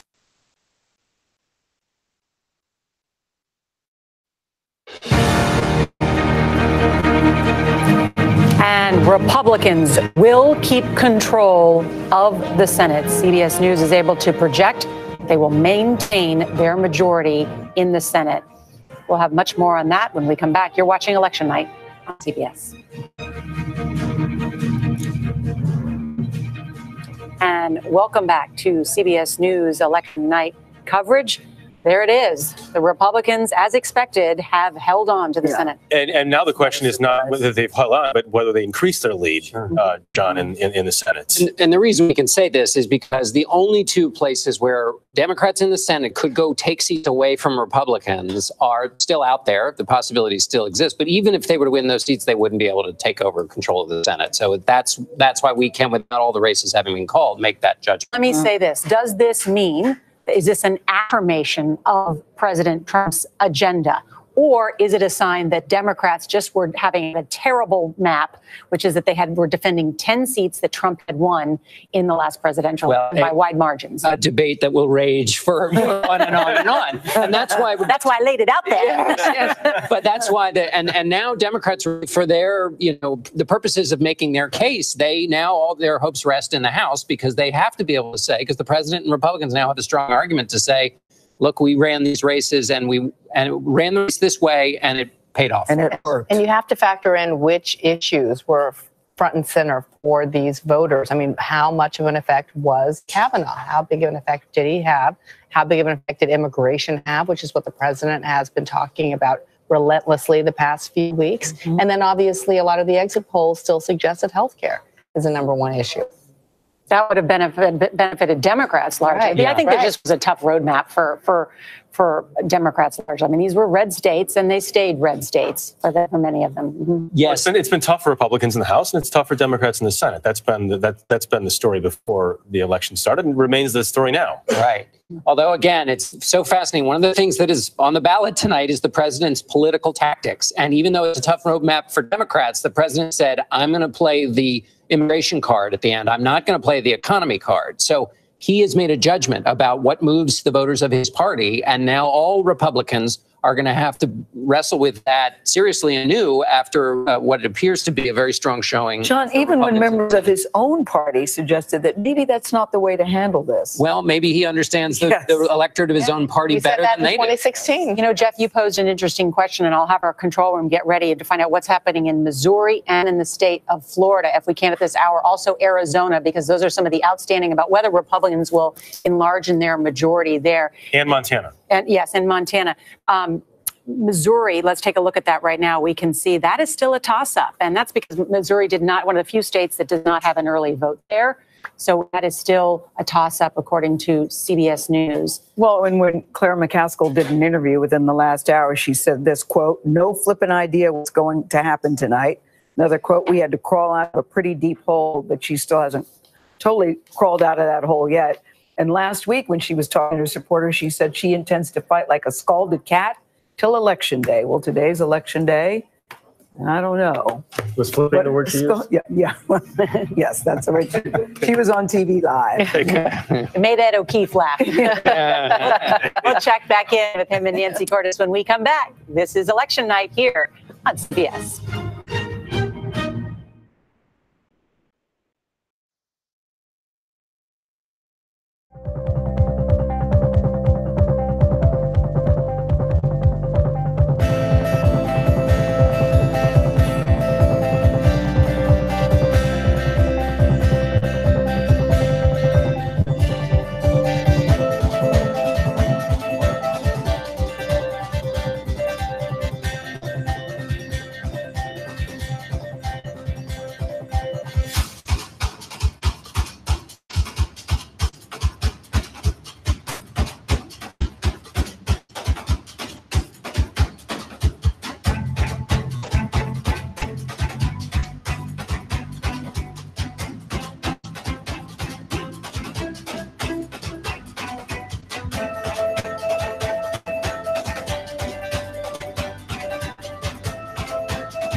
CBS News.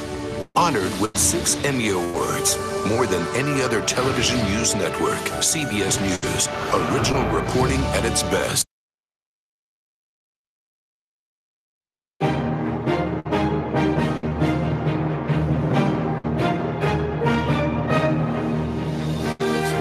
Welcome back to CBS News election night coverage. Republicans will keep control of the U.S. Senate. Ed O'Keefe and Nancy Cordes have been following exactly what's happening in these Senate races.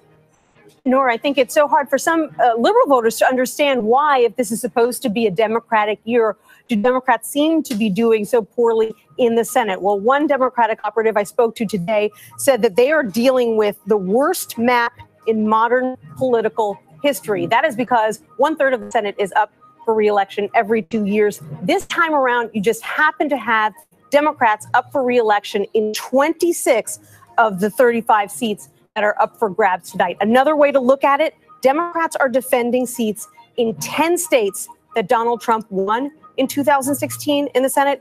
Republicans have just one seat that they're defending in a state that Hillary Clinton won. That's Dean Heller in Nevada, and he is the most endangered Republican tonight.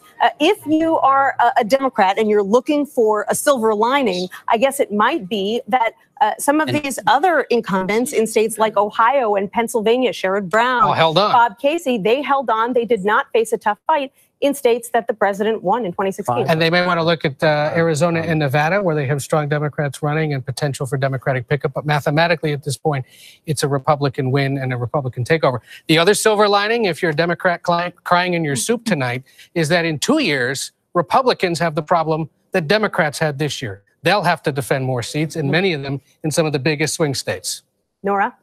All right, thanks to both of you. And Jeff has made his way over to the decision desk with Anthony Salvanto. Jeff? Yeah, okay, so a huge hold here in Texas on the Senate side for Republicans with Ted Cruz defeating Beto O'Rourke, but now a big loss for Republicans in the Pete Sessions seat in Texas. Texas 32, Anthony, has gone to the Democrat Colin Allred. Yep, another one of those suburban flips, Jeff, and we're seeing a string of them. And that's where right now I think that Texas district then puts the Democratic estimate at 199 for the moment. But I think when all is said and done, I think the Democrats can get to 227. That's where our trend line points right now. That would, of course, be over the majority. And so that's where the trend line is pointing from here. You're talking about it, but right now the net pickup for Democrats in the House is 12. Yes, that's where it is right now. But what I'm saying is if you take the kinds of districts that they're winning, these suburban districts all over the country, if you project that out, I think that Democrats could get over 218, get to that 227. That's where our overall models can point. Whereas in the Senate, the Republican pickup now is 2 and perhaps even higher. Right. Now, they still have a chance to pick up more, but let me point you to a couple. One of those, Missouri, looks like a tight race right now, but the models say that unless Claire McCaskill really overperforms and gets huge turnout in St. Louis, then the Republicans would have another pickup there. Nothing from Arizona yet. Well, there's some in from Arizona, but the big county, Maricopa, that's around Phoenix, is only about half in, and it's a neck-and-neck race. It's a tight race, so that one may still be a wild. And I don't. We keep returning to Florida because Florida is such a big discussion point here. But you've got more than 99% of the vote in, and we still don't know either Senate or governor. Right. Don't know either one, 99% of what we think the vote will be. But when it's this tight, what we want to do is wait and see what those counties say is their complete and total vote. Right now, that vote estimate is just where we see the trend line going. Not enough distance between these two a point apart to make a clear projection, Jeff. Okay, guys, back to you at the desk. I'll be back in a minute. Mm-hmm. All right, Jeff, thank you so much. And as we have been talking about the Senate and what happened there, in those states where Senate Democrats lost in those red states tonight, Trump's approval rating is essentially above water. That's why they were not able to hold on in those particular races. Look who's joined us at the table. Birthday boy. Good evening. Hey, birthday boy. Enough. Still your hours to celebrate. Exactly. Wow, you guys are going to just... Let me properly introduce, in case you haven't seen him on our show before, Dan Senior, of course, who worked for Mitt Romney in the 2012... Senator-elect Mitt Romney. Yes, that's right. He finally won a federal election on my birthday. Yeah. Which he didn't do in 2012. And I know you worked closely with Paul Ryan, who is retiring as Speaker of the House. We knew this was going to be a tough night for Republicans in the House of Representatives, but it's not a blowout. It's not a wave. It's not a wave. So Democrats are going to do better than Republicans. But when you have a real wave, as we talked about this morning, every toss-up breaks in one direction, and every toss-up is not breaking in one direction. So you have weird situations. It's uneven. Say Kentucky 6, Andy Barr, which Romney won that district, Trump won that district, Andy Barr won that district. But then you take a guy like Scott Taylor in Virginia, Norfolk, Virginia Beach area, same deal. Trump won it, Romney won it. Looks like he just lost it. Yeah. So it's not a wave. It's really uneven. So what message does it send, Dan, to the Republicans? What message does it send to the Democrats? Well, the message to the Republicans, at least I think from the White House, is going to be vindication. Doing the hula. That what the president did in the last couple of weeks worked. I think the message to the Democrats, and I think it's going to be, it's going to be a huge shot of enthusiasm for certain segments within the remaining Republican House conference. For the Democrats, there was this unbelievable, I think almost unrealistic expectation about the intensity of the wave. And the fact that they've fallen short of that, I think there's going to be a lot of finger pointing. I think the Democrats are going to have the House majority, but it's not going to be by a massive margin, which puts, I think, a lot of challenges on Nancy Pelosi and others who are going to try and lead the conference. Donald Trump has made the Republican Party his party in all kinds of different ways. It seems like he's done it another time here, which is Paul Ryan and others said, talk about the economy. Stop being so improvisational. President ran it his own way. If he's going to say that paid off, is that just another piece of evidence that he knows his Republican Party better than Paul Ryan or Mitt Romney? No, it will certainly strengthen his case as it relates to the results in the Senate. I mean, those Trump states that everyone said the Democrats had to defend, and if Trump could keep them Trump states, they would take them away from the Democrats. That seems to have worked, and what he did in the last couple of weeks, I think, helped them. But if you look at who's lost tonight in House Republicans, people like Kevin Yoder, people like Carlos Cabello in South Florida, these were basically moderate districts, moderate Republicans who had to hang on. And I think if the president had been talking about the economy there, they would have had a better shot hanging on because his approval rating went up over the last month or two when he was talking about the economy. So I think, now he may have made the bet, which I think the White House basically did, is there's no way we're going to win the House. Like if we lose the House by, 25 seats or we lose the House by 35 seats, no one's going to credit us for losing the House by like a little less worse than we otherwise would have. Right. We can hang on to the Senate. That's the ball game. But Dan, can we talk about his tactics for just a second? Because many people feel that he was very loose with the truth in what he was saying to the American people. I don't think they just feel that. I think we know it, right? Yeah. I was trying to be diplomatic. Yes. Many people, Dan. Yes. I mean, so. Yeah. So can we talk about how he did that? And is that fair? Clearly it worked. But there are a lot of people that were turned off by that tactic. I think a lot of people were turned off by it. But I do think if you look at the turning points in this election, Donald Trump, the accusation that Donald Trump was loose with the truth is not a new accusation. I think one of the key turning points, one of the inflection points will be how the Democrats managed the Kavanaugh hearings. I don't think that sealed the deal, but I think it was a turning point in terms of the momentum in the last couple months. I think there were other issues that the president handled well politically, regardless of what you think of the merits, like the caravan issue, but the Kavanaugh hearing, how that was handled. And that was ultimately a decision by the Democratic leadership. Exactly. Charles Schumer, Dianne Feinstein, they're the ones who made the decision on how to handle the Kavanaugh hearings. And you look at how the senators, the Democratic senators, Donnelly, I mean, some of these senators who voted were the ones who went down. But the night's still young, and we still have many gubernatorial races that are young. Yeah. After midnight. After midnight. After my birthday. Yeah. 12:01. New day. I work on 48 instead of 47. Yeah. I'm just going straight through. But we have gubernatorial races that are still toss-ups. And you've got some in the Rust Belt, red states, where you're seeing real concern about Democrats holding ground. I mean, Republicans holding ground, Wisconsin being one of them. And then obviously we see what's happening in Florida as well. Yeah. So I think in the Midwest, I still believe the Democrats are going to do well in those gubernatorial races. Ohio, Michigan, Illinois, certainly. I think that's gives the Democrats a tremendous platform for the next 5, 10 years in terms of party building. So I think the Democrats still do okay there. Dan, so quickly, to talk about what is the relationship going to be like now between Senator-elect Romney and President Trump? Good question. Remains to be seen, but I will say this. I've worked with, it's weird to say Senator-elect Romney. I call him Governor Romney. I've worked with Mitt Romney for, over a decade. I've never seen him politically more liberated than I've seen him in this election that he ran in Utah. He just, when he agreed with something Donald Trump was doing, he said it. When he disagreed with something Donald Trump was doing, he said it. He just felt totally liberated. He recognizes this may be the last office he ever runs for. Will we hear the word and so I think you're going to see that in the Senate too. And I think he's going to be a unique figure in the Senate. We have a lot of data to get to, and Anthony Mason has been standing by on how the president helped the Senate because we have some numbers there. Anthony? Yeah, Nora, it's interesting. The president held rallies in 17 states over the last 5 weeks. As he said just last night in Cleveland, he said, in a sense, I'm on the ticket. And for so many voters today, he was. Nearly 2/3 of the voters in our exit poll told us that their vote for Congress today was about President Trump. 26% said it was to support the president. 38% said it was a vote against them. Now, among Republicans, 55% of Republicans said today they came out to support specifically President Trump. On the Democratic side, you see a stronger vote, obviously, from among Democrats. 67% told us that it was a vote against President Trump. So he was a spurring factor on both sides, Nora. All right, Anthony Mason, thank you. We have been told that President Trump had dinner with his family tonight at the White House and then invited his 2 White House lawyers to join him to watch the results. And Major Garrett is at the White House with the latest from what you're hearing about whether they're feeling inside the White House. Major.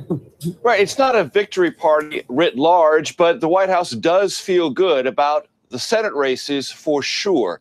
And as Sarah Sanders just told reporters here, myself included, if you ran near President Trump, you tended to do well tonight, especially if you were running in a Senate campaign. The president made lots of appearances on the road, 30 in the last 2 months, 30 Trump rallies. And let's just go through some of the early winners on the Republican Senate side where the president campaigned. Well, Braun in Indiana. That was clearly a big effort for the president. Marsha Blackburn in Tennessee. Ted Cruz in Texas. Kramer in North Dakota. All of those states where the president went, campaigned aggressively for the Republican nominee, those Republican victories have now been secured. Is the president having trouble and the Republican Party in suburban swing districts? Yes, it is. That was not a big part of the Trump political focus in this midterm election campaign. Decidedly, this White House made the calculation protecting the Senate majority, enlarging it if possible, was the dominant priority. And that appears to be the way the evening is progressing. And for that, the White House is very, very pleased. It does know that the wins are beginning to rack up for Democrats on the House side, which suggests that if it's a purely or largely suburban district, the rural vote, which has helped many of these Republican Senate candidates galvanized by the economy and immigration focus of the president, that works for rural voters to come in. It doesn't work as well in suburban districts. That is more or less the split the White House is seeing tonight. Is it overall content with that? Yes. It will take a larger Senate majority. If it has to endure a House Democratic majority, it will live to fight another day. One last thing that I think is worth pointing out in the exit poll data and a lot of the polls for many of these races before Election Day, there is a dynamic of the Trump coalition that simply cannot be overlooked, and that is this. Plenty of Trump voters do not participate in polls, and they simply will not, under any circumstance, talk to an exit pollster. There is a 1 to 2, sometimes 3-4 point aspect of the Trump coalition that only gets measured once when it really matters. It really counts. Election day. That's very interesting, Major. Thank you. Recently, the president did an interview where he was asked, maybe in anticipation of this blue wave that clearly does not seem to be materializing at this point, was asked if he had any regrets over the last couple of years, if there was anything he would change. And he said, well, maybe I would have a softer tone. Now that he has gotten what appears to be a victory on his side, do you expect his tone to become soft? Because Dan, first he said he would have a softer tone and then close Rush Limbaugh in Missouri. Look, he's operated at one speed his entire career, whether he was in media, whether he was in real estate, or whether he's in presidential politics. And it has kind of worked for him. So here we are. Why did he say softer tone? I don't know why he said it. I just don't think he'll do it. I don't think he'll do it. But he finished it by saying, "But I didn't have the chance to. I didn't have the chance." If he made the bet to shore up the Senate with those protecting those Senate seats that went for Trump, that went presidential at the statewide level in 2016, if another Supreme Court seat opens up in the next 2 years, which is very possible. He will be totally vindicated because you could get a 6-3 conservative majority in the Senate, and it will be possible because the margin has actually expanded potentially in the Senate. Your point is he had his eye on the prize, which is the Senate, and is also the better place for him to right. And the number, by the way, in the House is, as the Democrats try to get to that number 23, taking 23 seats away from Republicans, they have now taken 14 away, so they seem to be. And I think in the next 45 minutes to an next hour, we'll get there pretty quickly.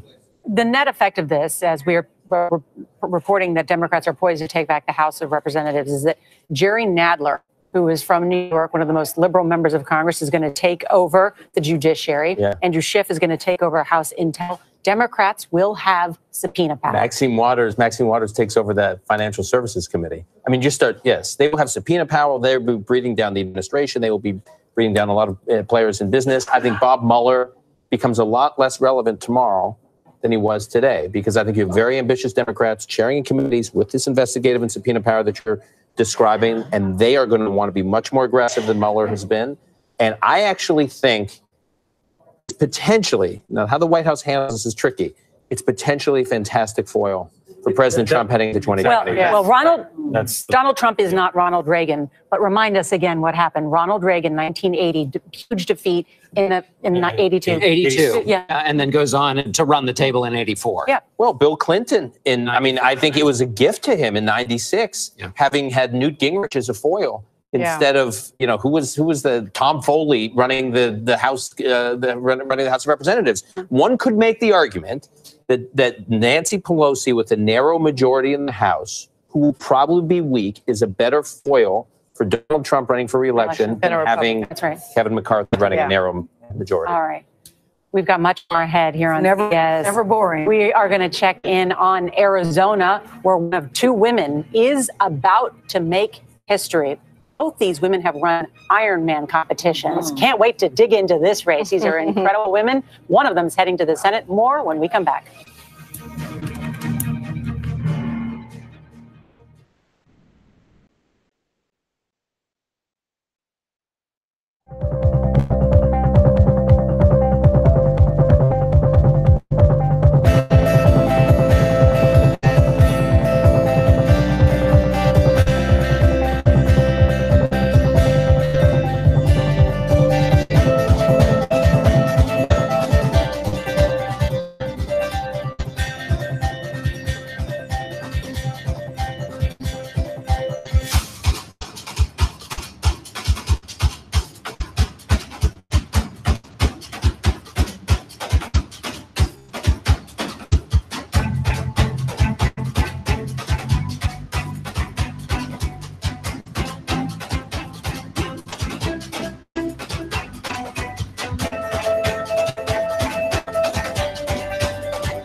CBS News, honored with 6 Emmy Awards, more than any other television news network. CBS News, original reporting at its best.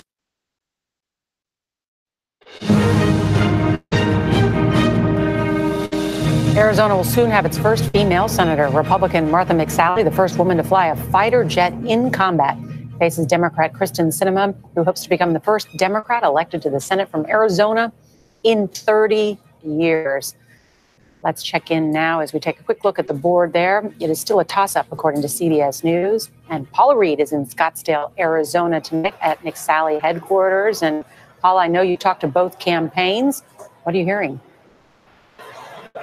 Well, we know there has been a big turnout today in Arizona as voters decide who will be the first female senator from this state. Will it be Democrat Kirsten Sinema or will it be Republican Martha McSally? And as you noted, we're here tonight at McSally's campaign party to talk to some of her supporters, and they are confident that she is going to win.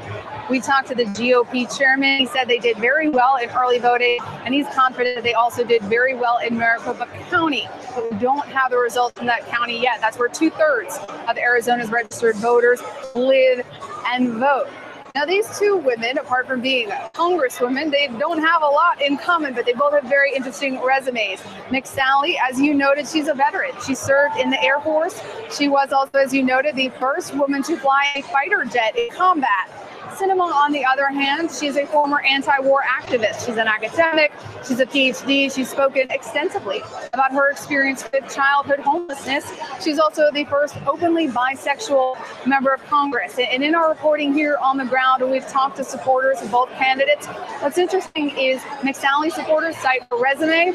Sinema's supporters, they cite her support for pre-existing conditions. So if Sinema is able to flip this state, make it blue tonight, a lot of that will be due to pre-existing conditions. Yeah, I was in, Paula, thank you. I was in Arizona, interviewed both candidates here. And I mean, one of the things that's interesting about this race is that McSally has positioned herself as a Trump Republican, and Kirsten Sinema has positioned herself as more independent than anything. She said, I don't really think it's important whether you call yourself a Republican or a Democrat. Mm-hmm. She voted with President Trump 60% of the time in that race. So it was another, a fascinating race to watch for a lot of reasons there. In Arizona, I should say. Well, smart thing to do in a race that when you're a Democrat running against, in Arizona. In Arizona, yeah. But McSally's also, guys, very clever with words. She'd go Washington Republicans to grow a pair of ovaries and get the health care vote done. Yeah. And she took on the own military when she was serving about the type of clothing she had to wear. McSally, she's so done run. She is one tough cookie. And we want to talk about the Nevada Senate race because it pits incumbent Republican Dean Heller against Democratic challenger Jackie Rosen. She is a first-term member of Congress. And this is the sources we've spoken with, and Republicans agree, this is their most vulnerable senator who is up for re-election. It's a battleground state that Hillary Clinton won in 2016. Jamie Yuccas is there at Rosen headquarters in Las Vegas. Jamie? Well, polls closed almost an hour ago, but you can see at the Democratic headquarters, it's a pretty light crowd here. But that was a strategy by Democrats. They wanted to keep people at the polls, their volunteers, as long as possible. There are 172 voting centers here in Nevada. And if people were in line at 7 o'clock p.m. Eastern closing time, they could still cast their vote. And we've been told that there were very long lines, so it could take a while to get those results in tonight. Now, as you said, Democrat Jackie Rosen, she has been on a nonstop campaigning, canvassing the last couple of days, trying to get union members and the youth vote out. She has just really been trying to get as many people as possible because she's facing Republican Senator Dean Heller. And Heller is the only Republican senator up for re-election tonight in a state that Democratic presidential nominee Hillary Clinton won in 2016. Now, quickly, the interesting part about Senator Heller is the fact that a few years ago, he said that he did not believe in Trump's policies. He even gave back some of his campaign contributions that the president made, but then quickly turned and aligned himself with President Trump when it came to the Affordable Care Act. So we'll see how the results come in tonight. Jamie Yuccas is at Rosen headquarters in Las Vegas, and because of that flip-flop, he's been called Senator Spineless by Jackie Rosen with a flopping windsock that may be decisive in that election. We'll have more straight ahead.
It's been a big election night here. The Republicans holding on to the Senate majority and Democrats about to retake control of the U.S. Congress. And before we leave tonight, we want to introduce you to a future voter. Connor Dunn entered into the world this election day, which is fitting because he is the son of CBS News political director Caitlin Conant and her husband Alex. Connor will be eligible to vote in 2036, something we can all face tonight. Be here before you know it. That's right. CBS News election night coverage continues now on our streaming news service, CBSN. And for those of you in the West, we're going to be back at the top of the hour here with more coverage. You've been watching CBS.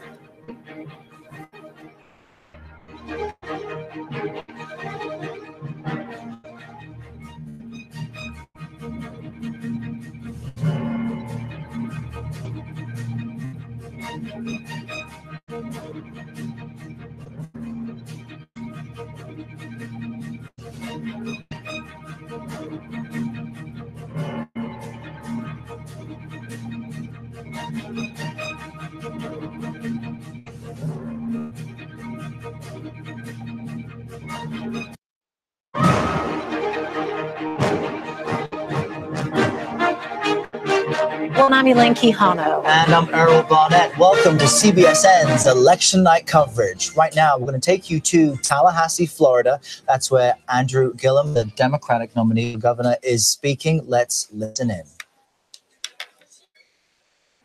I don't trust the voters. We may not have all shown up in the way that we thought and hoped that we would. But I still believe that there are still more of us who believe in what is common and what is decent and what is right. And I believe in the long run, good always wins out over evil. I still believe that. Many of you all along the trail heard me talk rather repeatedly about my grandmother. Someone pointed out that she was the real winner of the governor's race. My grandmother, who poured so much into us. Because my mother and father, as I would often share, would have to get up so early in the morning and go off to work. They would load us up in the car and take us over to my grandmama's house where we would sleep just a little bit longer. And my grandmother would often have a ritual. It was a two-step ritual.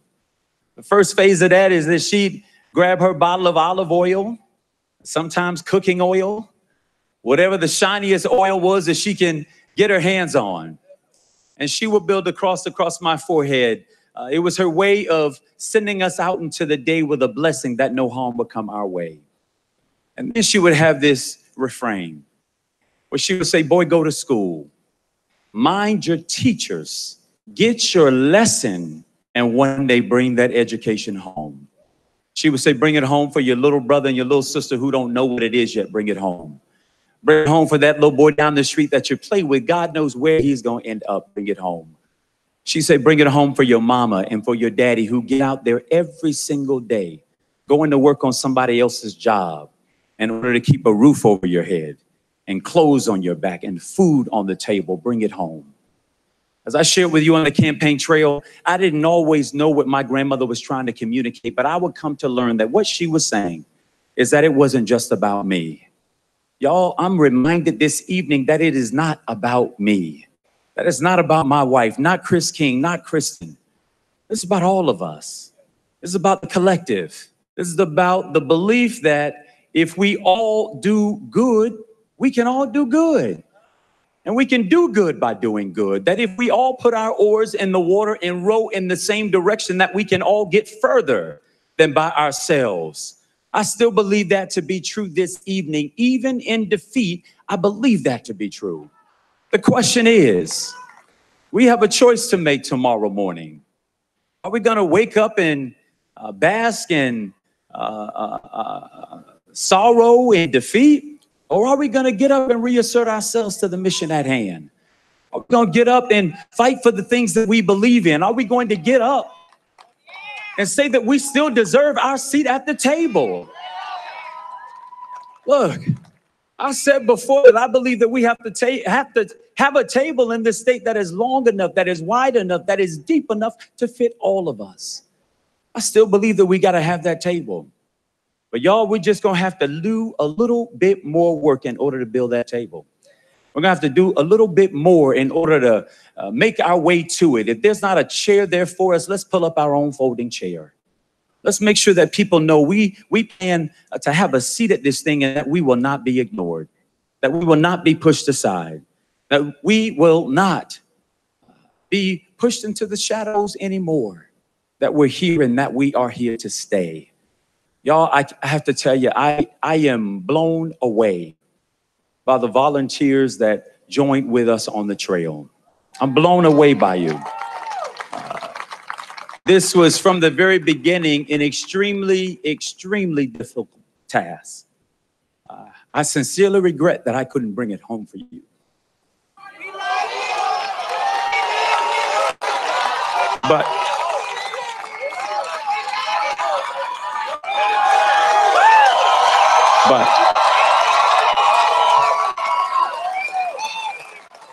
But I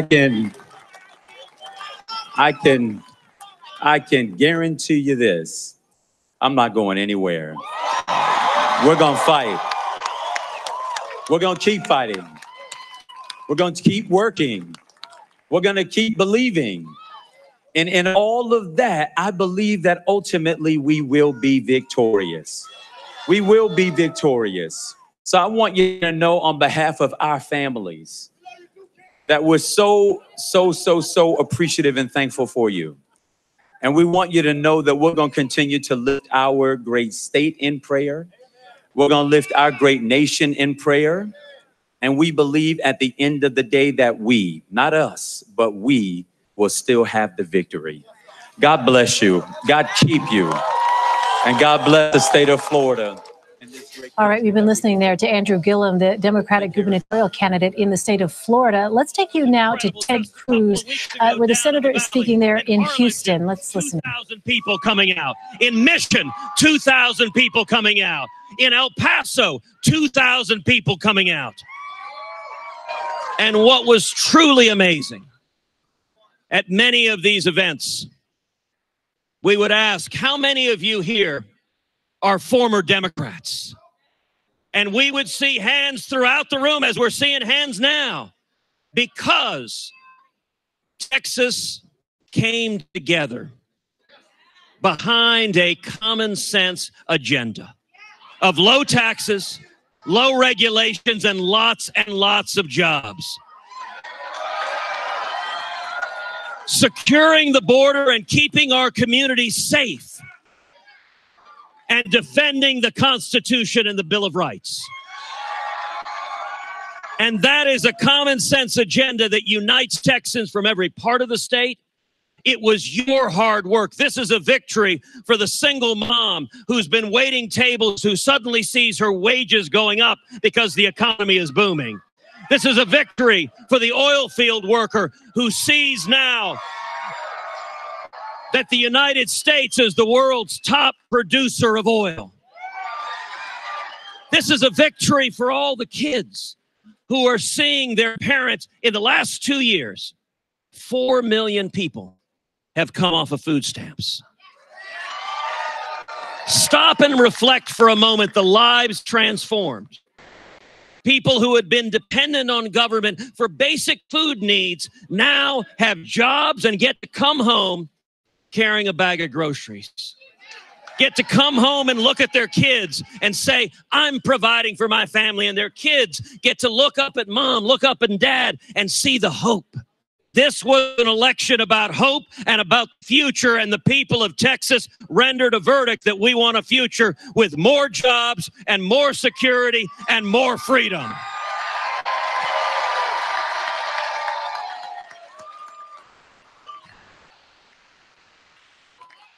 I want to take a moment also to thank my wife, Heidi, who is my best friend in the world and who, in the course of this campaign, shouldered responsibilities at work, at home, juggling 1,000 balls backwards on a unicycle.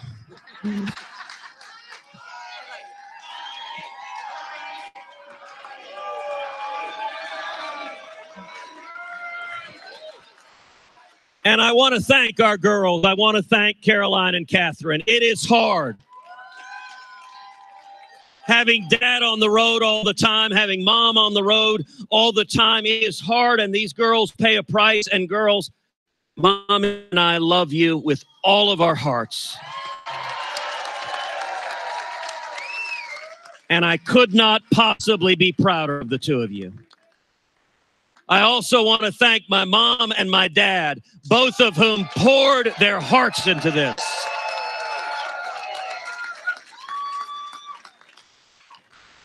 And I want to also take a moment to congratulate Beto O'Rourke. He poured his heart into this campaign. He worked tirelessly. Listen, it's important. He worked tirelessly. He's a dad. And he took times away from his kids. And I want to also say, millions across this state were inspired by his campaign. They didn't prevail, and I am grateful the people of Texas chose a different path. But let me say to all of those who worked on his campaign, all of those who were inspired, that I am your senator as well. My responsibility is to represent every Texan.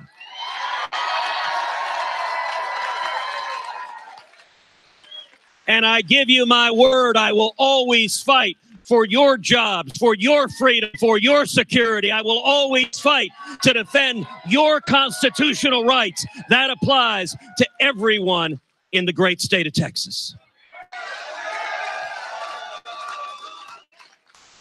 We saw an assault that was unprecedented.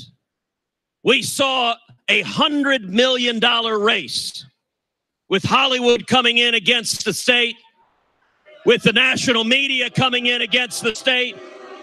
But all the money in the world was no match for the good people of Texas and the hardworking men and women across our state.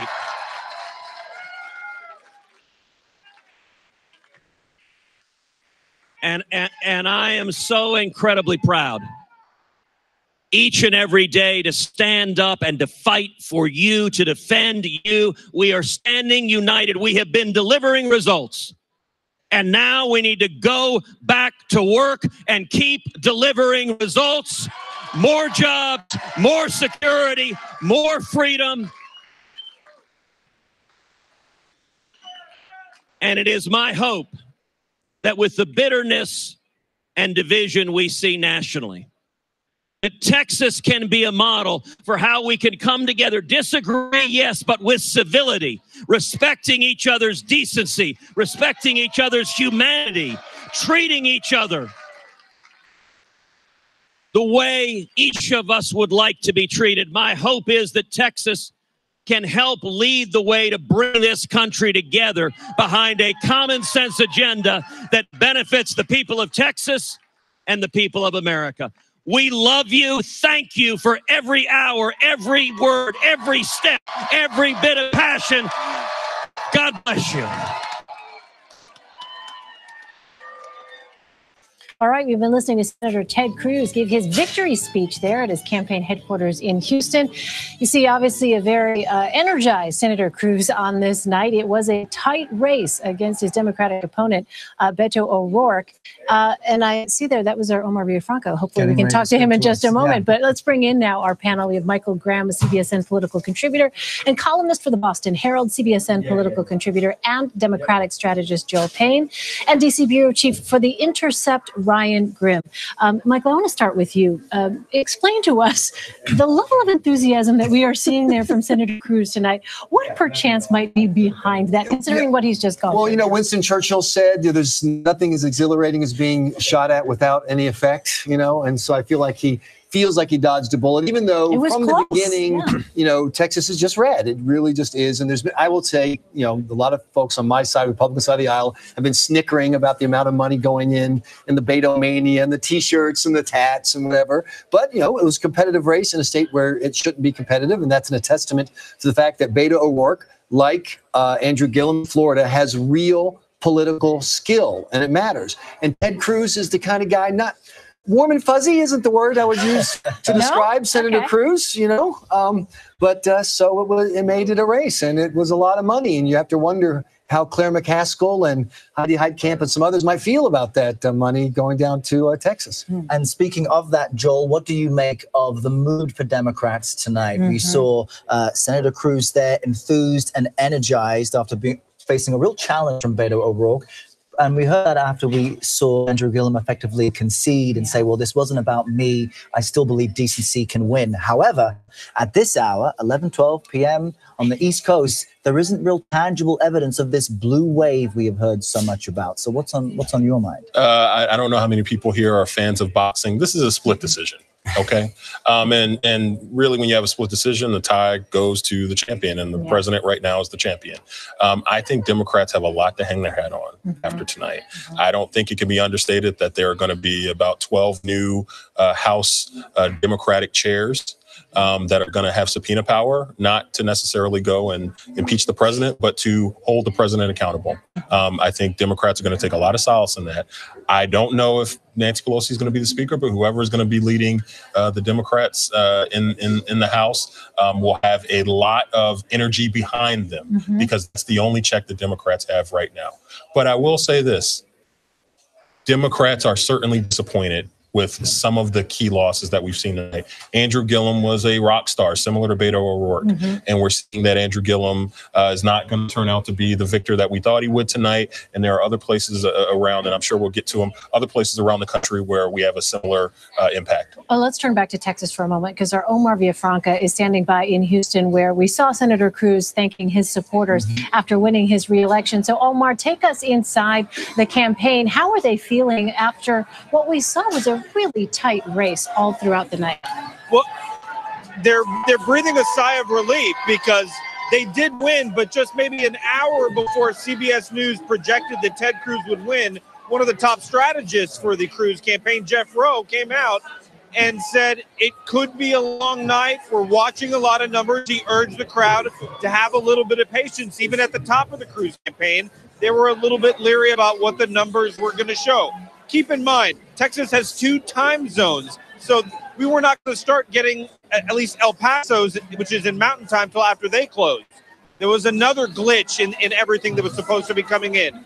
Harris County, which is the biggest county in the state of Texas, 9 polls, a judge ordered them to stay open an hour later, so Harris County wasn't allowed to release all of their numbers until after basically Mountain Time instead of Central Time. But as those numbers started to come in and the huge voting numbers started to come in, things started teeter-tottering back and forth, and that's when things started going the way for Ted Cruz. Keep in mind, Texas has some very big cities. You're talking San Antonio, Dallas, Houston, Austin, El Paso. All those are blue cities in blue counties, but West Texas and the Texas Panhandle is very, very red. They go to church on Wednesday, Friday night football, and they vote on Tuesdays. And that's exactly what they did in this race, and they came out for Ted Cruz. Omar, you know, I wonder also the fact that we saw, though President Trump coming to campaign in Texas for Senator Cruz was so striking to me. Can you talk a little bit about that decision to bring him in there in the final stretch? Well, it's looking like a stroke of genius because we're seeing where the president has gone is basically become a king or a queen maker for people here. Now, was that a bitter pill for some of the Cruz campaign people to swallow, especially since what happened on the presidential campaign? Right. It absolutely was. But bottom line, they were thinking big picture. They wanted to see Ted Cruz back in that seat. The last thing they wanted to see on the Ted Cruz side was a Democrat win a U.S. Senate seat in Texas, which hasn't happened since 1988, Lloyd Benson. They didn't want that to happen. And at this point, they were just saying, let's win it for the party. And interesting, I talked to the state GOP. They were a little bit, obviously very aware of the early voting numbers and all the attention Beto O'Rourke was getting. But one of the operatives in the state told me Tuesday is the day that the Republicans traditionally actually go to the polls, and they feel the momentum that has been built up by the president coming and Senator Cruz crisscrossing the state would be enough to push him over the edge, and it absolutely has tonight. And you can see the enthusiasm of the Ted Cruz supporters behind you. Omar Villafranca, thank you for that update. Ryan, let's bring you in on this, because obviously President Trump has proven to have a political sense that has paid off for Republicans. And as we look at the polls even now, we've called this for Senator Cruz. There's only about 280,000 votes currently between what he received and his challenger, Beto O'Rourke, received. So you saw Senator Cruz thank Beto O'Rourke, but what message do Democrats take away from such a decisive win after Beto O'Rourke took up so much oxygen? Well, Trump might be benefiting from some low expectations here. I mean, to come in and win a Texas Senate seat by a slim margin isn't terribly impressive on the same night that you lost the House, in a House that you gerrymandered to be unwinnable for Democrats. And so I think Democrats are also victims, in a way, of high expectations. And people are ignoring the fact that this was something that was considered undoable two years ago or 4 years ago. If Hillary Clinton were president right now, this is not the outcome we'd be looking at in the House right now. And we're forgetting things like Democrats winning in Kansas, of all places. So when you talk about President Trump's skill, he managed to make a Texas Senate race extremely close, lose a governorship in Kansas. Everything that he did to try to galvanize support for him ends up backfiring a little bit. What he cared the most about was winning the Florida governorship, personally, because he considers Florida a home state of his, so to speak, but also for 2020.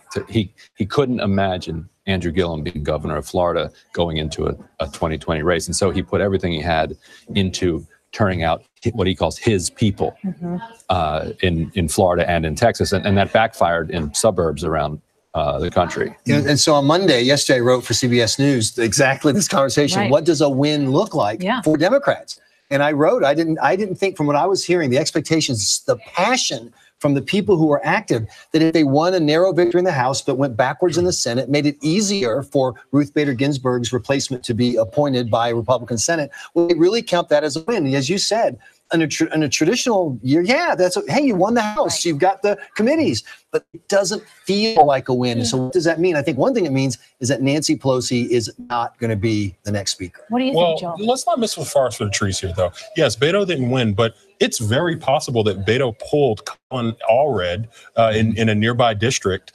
in a district in Texas, across the finish line because of the enthusiasm and because of the fact that down ballot effect. So again, yes, this is a split decision. It's hard to say that any side really had a decisive victory tonight, but there are some really good indicators for Democrats. All right, let's go back to Tallahassee, Florida, where we heard just a short time ago Andrew Gillum conceding, and our Manuel Bojorquez is standing by there. Manny, I know you've been covering this contest, and you had the opportunity to talk to both candidates. Tell us about what the night looked like from the inside there of the Gillum campaign. Well, it started with optimism here. There were a lot of people that saw the early numbers come in many of the cities and in South Florida that looked encouraging. But then as the Panhandle, which is more reliably red, started to report, there started to be some anxiety and some concern here. And in the end, just minutes ago, Andrew Gillum, the Democrat in the race, did indeed concede, as you have talked about, to the Republican in the race, Ron DeSantis. Now, these two candidates could not have been more different. DeSantis was almost handpicked, if you will, by the president, wasn't seen as the leading contender for the candidacy until the president backed him. And he has been lockstep with the president ever since, the president making it clear that this was important for him, making 2 stops in Florida within the last week.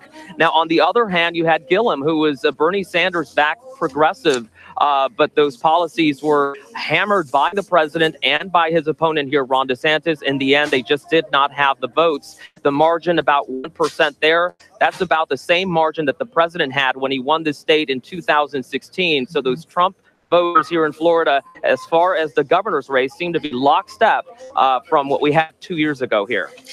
Manny, we joined Mayor Gillum's comments in progress. And I wonder if you could just kind of recap for us, what was his message to his supporters on this night? This was a contest that was watched, obviously, not just by the people of the state of Florida, but all across the nation. So much attention was focused on this gubernatorial race. Yeah, keenly aware he was that there were a lot of national eyes and attention on this race. He came out first to say thank you for all the support, that they were proud of the campaign that they ran, but is still defiant in his law, saying, I'm not going anywhere, and encouraging his supporters to keep fighting for a seat at the table. So clearly someone who may have still future political aspirations here in the state of Florida. We're still waiting to hear from Ron DeSantis and his speech, his victory speech. But clearly we will hear from him that he appreciates that these voters did what the president asked them to do, which is to put Ron DeSantis in the governor's office, because that would ensure that the policies of the president will continue. Now, keep in mind here, 2020 is very important, and for the reason the president paid so much attention to this governor's race. The governor here in Florida appoints the Secretary of State, which then presides over elections, and you know how tight Florida always is. So keep that in mind when you think about why the president was so keenly aware of putting down a good fight here in Florida. And Manny, considering, you mentioned how close these elections are. I mean, with these final results, there's about 1 percentage point difference between these two candidates. Based on your time there and listening to the campaign, can you attribute the loss to anything specific? Are there any discussions yet as to why the Democrats weren't able to pull this one out? It's going to be really tough at this point to think about what may have happened. We did see some people talking about maybe Gillum should have spent more time in South Florida, where he did have some pretty good blue support, trying to get out the vote there. He really did focus on the last recent days, I should say, the latest days of this campaign on the Panhandle, trying to make some inroads in places where traditionally he may not have had that base. On the other hand, you had the president not going to the I-4 corridor here near Orlando, which was considered the swingiest, if you will, part of the state, right, but sticking to the base, energizing the base. All right. Well, speaking of Orlando, thank you so much, Manuel Bojorquez in Tallahassee. Thanks, Manny. Let's take you now to Orlando, where there you see Ron DeSantis, the Republican gubernatorial candidate, giving his victory speech. Let's listen in. To stand up for our active duty military mission in the state of Florida and for our great veterans who have done so much to help our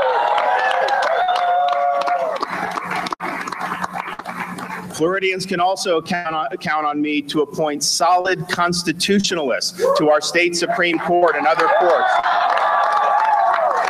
so that we can end judicial activism and restore the constitutional order. So we've got an awful lot to do. We have a lot of opportunities, and I believe you have to turn the page on a political campaign, and you got to be willing to work with Floridians from all walks of life. I don't care if you were against me in the campaign. I want to work with you to advance our common priorities. If we think that way, I don't think that there's going to be limits to the amount of good we can do. So it's an honor to be here tonight as the governor-elect of the state of Florida. We're looking forward to getting going very, very quickly as we juggle 2 kids under 2 and all that goes with that. But I promise you this, as governor, I will fight the fight. I will finish the race, and I will keep the faith on behalf of the great state of Florida and the wonderful people we have here. Thank you. God bless you guys. All right, there you have it. You heard him, the governor-elect of the state of Florida, Ron DeSantis, former congressman, speaking to his supporters there in Orlando, Florida. Let's go ahead and reintroduce to you our panel. Michael Graham, CBSN political contributor, columnist for the Boston Herald, CBSN political contributor, and Democratic strategist Joel Payne, and DC bureau chief for The Intercept, Ryan Grimm. Ryan, let me start with you, because it is striking to look at the campaigns of these 2 men, Ron DeSantis and Andrew Gillum. Neither one of those 2 were actually establishment picks. If you think back to the primaries, right, you had on the Andrew Gillum side and the Democratic side, he was something like what? The fourth, yeah, right, in the polls going into the primary. Then when you look at the Republican side, it was supposed to be someone else, this person, Adam Putnam. But then the president tweeted about Ron DeSantis. Ron DeSantis continued to appeal to the president directly, basically on Fox News with all of these appearances. And here he is now, the governor-elect. Right. DeSantis and Trump use the same kind of racist dog whistle style politics that Trump has taken kind of from a more subtle Southern strategy to something that's right in your face, you can almost hear the dog whistle at this point. And so I wouldn't necessarily want to equate the two too much, in the sense that Andrew Gillum still ran a decent and uplifting campaign, where DeSantis did not. He ran quite the opposite with his surrogates.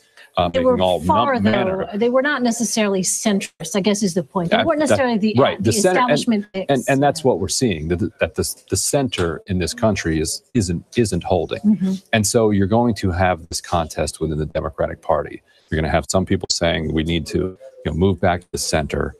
People like Andrew Gillum lost. People like Beto O'Rourke lost. Therefore, we need to move to the center. You're going to have progressives saying, no, these are not normal times. Look what happened in Brazil, where you had centrists trying to take on a far-right movement. The far-right movement fills the vacuum if the left isn't able to provide a positive vision for the country going forward. And the other thing that we talk during the day, we see the tweets about broken voting machines, about people being told to go home because they can't vote, about these long lines. And then once the returns start coming in, we talk about the returns as if they're scientific fact, forgetting about all of these thousands of people that we heard about throughout the day that tried to cast a ballot but didn't. And this is becoming an existential problem for our democracy. Tell us, Michael, about Ron DeSantis, though, in terms of who he was as sort of, a candidate who came in and not necessarily someone who was known to Florida voters. Not only that, but, you think about someone like, for example, Marco Rubio, who was kind of who was really people forget this. He was a seasoned state house pro, which you guys know state house politics is like so brutal and hand to hand. But he came out of nowhere because he joined the Tea Party movement, talked about the issues that the Tea Party really resonated, showed he was a leader, and then all of a sudden he's a senator. Ron DeSantis is kind of one of those congressmen that's like, when I go to a GOP thing, it's like, oh yeah, there's this, he's not, I'm saying he was never a movement leader. He wasn't an ideologue. Whatever you think of Newt Gingrich kind of brought a worldview and a strategy, whatever. DeSantis is just kind of a Republican who saw the Trump train, and you wonder how many of those people are out there in the lower profile races and lieutenant governor races and state senate and secretary of state who, they won their party's nomination purely off of the Trump effect. Now they're going to be governing And the lack of experience often shows up, and it can be not pretty. And what do you make of his winning speech here? I mean, we saw Ted Cruz, as you were saying, preaching and just completely enthused by winning, whereas DeSantis there seemed kind of muted. I've never "Hey, we've got some kids to get home." speech that really. That's sort of how he is, isn't it? He's sort of that's my point. Is he's not the kind of guy. I mean, if you could, the guy with the chops was the guy who lost. Because Donald Trump's strategy of nationalizing the election worked in the states where he really wanted to work. And I want to throw something at these guys. How big a deal is it for 2020 that there's going to be apparently a Republican governor in Ohio and in Florida when when it's time to cast those votes? So a couple things. Number one, absolutely. That doubles down on the frustration for Democrats that Democrats felt like they had a good candidate in Andrew Gillum, and they felt, frankly, like Ron DeSantis was not necessarily a good candidate. That's very frustrating for a Democrat. Two, to your question, and actually a great point, Florida and Ohio, Democrats have not figured out in the era of Trump how to effectively, consistently build winning campaigns in Florida and Ohio at the presidential, at the kind of statewide level. That's still a challenge. And that's really troubling. And now, obviously, the infrastructure will still be in place in both of those states. You mentioned, or I believe it was the gentleman who was on with us, mentioned the Secretary of State and all of those things that go along with that, all the trappings of power, all to the victor go the spoils.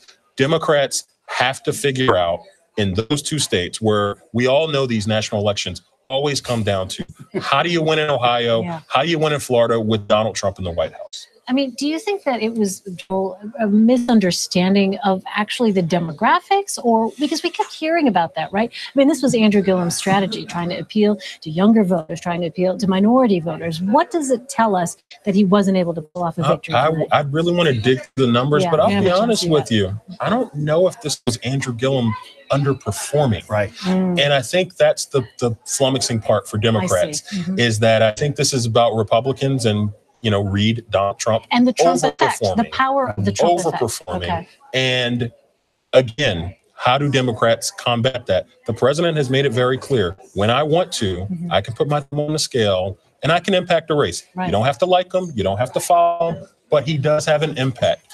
We've talked about this, Elaine, a couple of times. The president creates clarity. And there were 1.4 million people in Florida who couldn't vote because of felony convictions.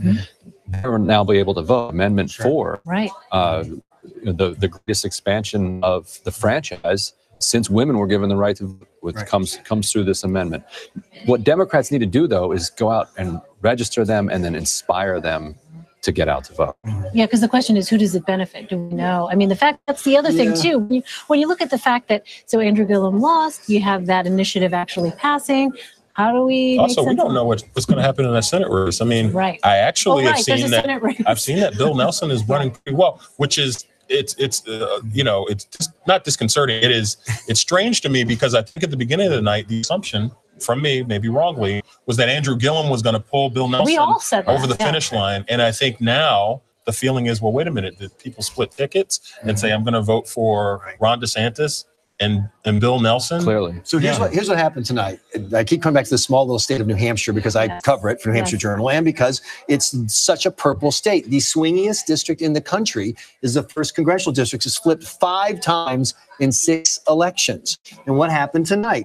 They had a big purple push. Tom Steyer has that next gen group of energizing students. New Hampshire has the highest percentage of population that's college students in the country. And so they had big turnout with the kids, but there was big turnout everywhere. And what they did is they walked in. They have an incumbent Republican, Chris Sununu, who they like. He became the first Republican to be reelected as governor since 1994. And they voted for 2 members of Congress and sent 2 Democrats to Congress. So they split the tickets.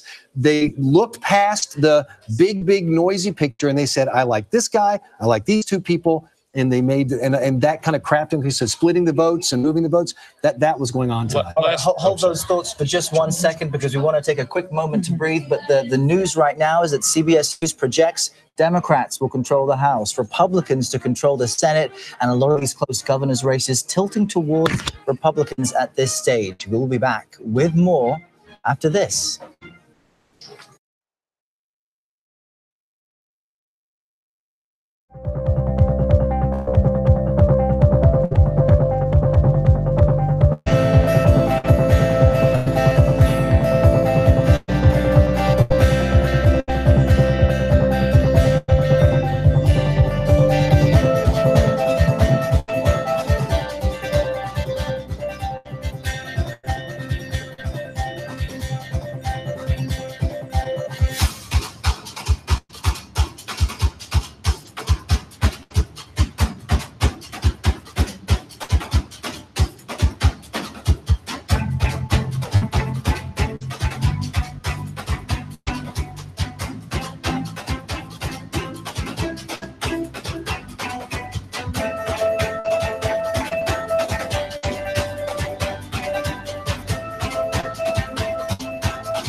Welcome back. We're going to take you now to the Democratic Congressional Campaign Committee watch party on Capitol Hill, where House Minority Leader Nancy Pelosi is speaking. Let's listen in.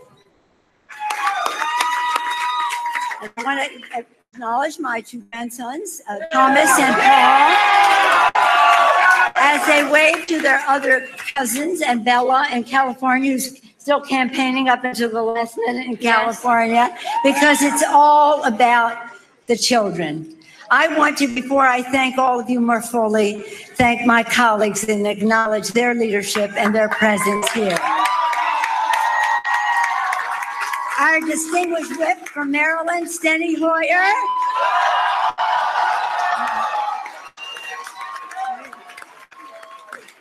The assistant leader, Mr. Clyburn of South Carolina. Also, let's assume they're all distinguished. Bobby Scott of Virginia. And Eshu of California. DK Butterfield of North Carolina. Barbara Lee of California. Henry Cuellar of Texas. Karen Bass of California. Don Meyer of Virginia.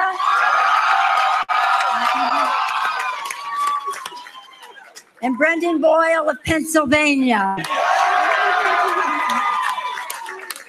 We all join in thanking all of you.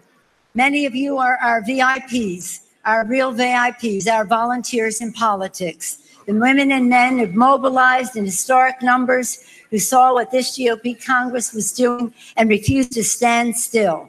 Every call you made, every door you knocked, every text you sent, every conversation you had made the difference between winning and losing in this election. Thanks to you, owned the ground. Thanks to you. Thanks to you, tomorrow will be a new day in America. Remember this feeling, know the power to win. And almost all congratulations to those dynamic, diverse, incredible candidates who have taken back the House for the American people. Let us salute all of our candidates. All of our candidates. Today is more than about Democrats and Republicans. It's about restoring the Constitution's checks and balances to the Trump administration.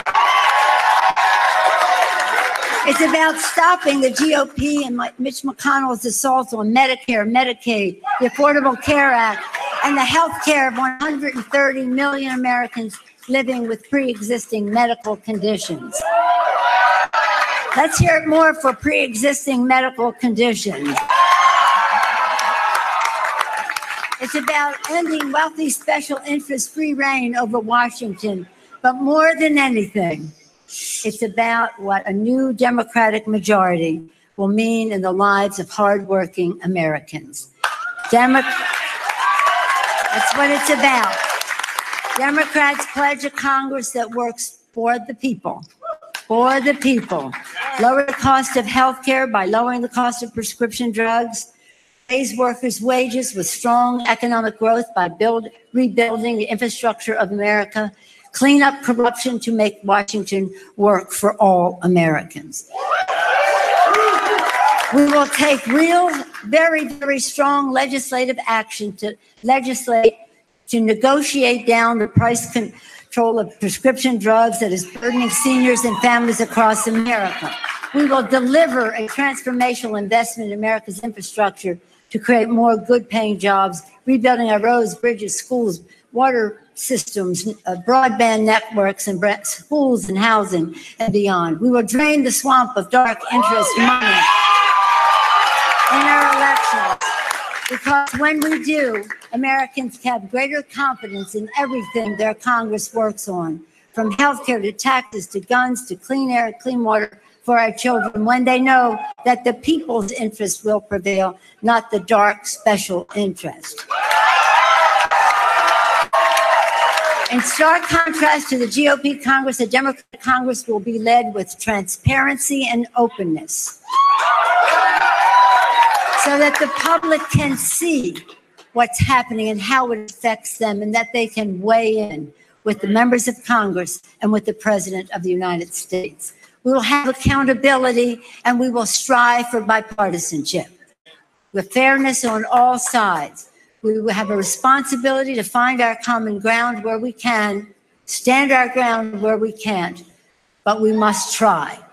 We have a bipartisan marketplace of ideas that makes our democracy strong. A Democratic Congress will work for solutions that bring us together, because we have all had enough of division.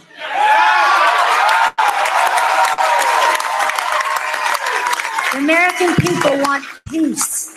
They want results. They want us to work for positive results for their lives. Our founders believed in a principle that they knew must guide our nation. First, in our Declaration, they promised life, liberty, and the pursuit of happiness. But they gave us guidance, e pluribus unum, from any one. The founders could never have imagined how vast our country would become, how many we would be, how different we would be from each other. But they knew we had to be one. Unity. Unity for our country.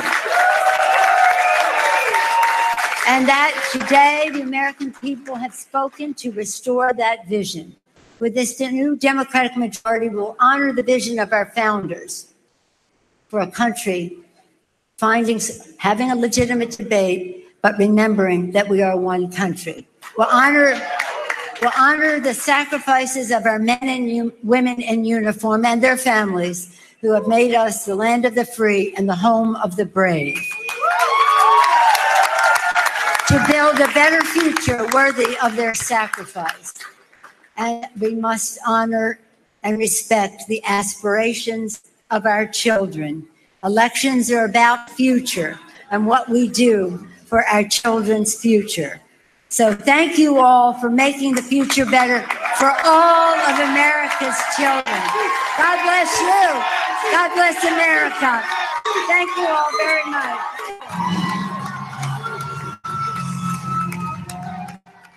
Doing pretty good there. House Minority Leader Nancy Pelosi, joined by some young family members, saying this is about the children and future, and making this speech a focus on healthcare, as Democrats have done nationally, saying they'll continue to do what they can to protect those who have pre-existing conditions from being covered. It's a good, it's one of these split decision nights. A good night for Democrats in the House, a good night for Republicans in the Senate. Nancy Pelosi, though, set to potentially be the House Majority Leader next week when they reconvene, and they'll have to vote and make that decision. But there you see it, as she kind of put the bow tie on what have been Democratic wins for the representative seats. It's going to be interesting to watch, because you did have a number of Democrats this cycle saying that they would not support her for Speaker of the House because of the dynamic. Obviously, they understand how polarizing a figure she can be. And so that's going to be an interesting storyline to continue to watch. Indeed. We also, thanks for joining our continuing coverage here of our midterm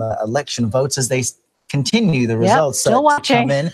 We want to bring in Republican National Committee spokesperson Kayleigh McEnany, because this has been as I've said, great night for Republicans in one dimension, great night for Democrats in another dimension too. How are you interpreting that, plus all of these local gubernatorial races and others? Yeah, you're right. It was split. Of course, you never want to lose the House. That being said, we are very enthused about these gains on the horizon in the Senate. It's worth mentioning that in the last 80 years, the sitting president has only picked up 8 Senate seats total over 8 decades, and we're poised tonight to potentially pick up 3 or 4. We'll see how it shakes out, but certainly at least 1 or 2. So that's a very big thing. We're very enthused about that. But the House, we lost the House. You never want to lose the House, but nevertheless, it will be by a pretty slim margin that we lost the House. And it's worth noting President Obama lost 63 seats, Bill Clinton in his first midterm 54. And I don't think our numbers will be anywhere close to that. So we consider this a victory. One of the open questions going into tonight was, what will the effect of President Trump be, right? This is a president who who did not shy away from putting himself into as many of these kinds of conversations as possible. And I wonder, based on what we've seen, particularly in places like Indiana, in places like Texas, in places like Florida, where the president made last-minute pushes, you've seen Republican candidates victorious. So what is that takeaway message about the power of the Trump effect? Yeah, that's a great question. So prior to this evening, we noticed in our RNC data that when the president would rally, there would be quantifiable shifts in the polls, and it would be almost immediate. So he would rally, we would see movement towards our GOP nominee. We wondered, will this bear out in the actual results? It certainly did when you consider the states you mentioned. Marsha Blackburn was down by 5 just weeks ago. The president rallied, just up by 14. She ended up winning this evening. Likewise, in Indiana, President went there, made the difference. And all the states he went to, Florida included, he made a very big difference. So when he chooses to rally,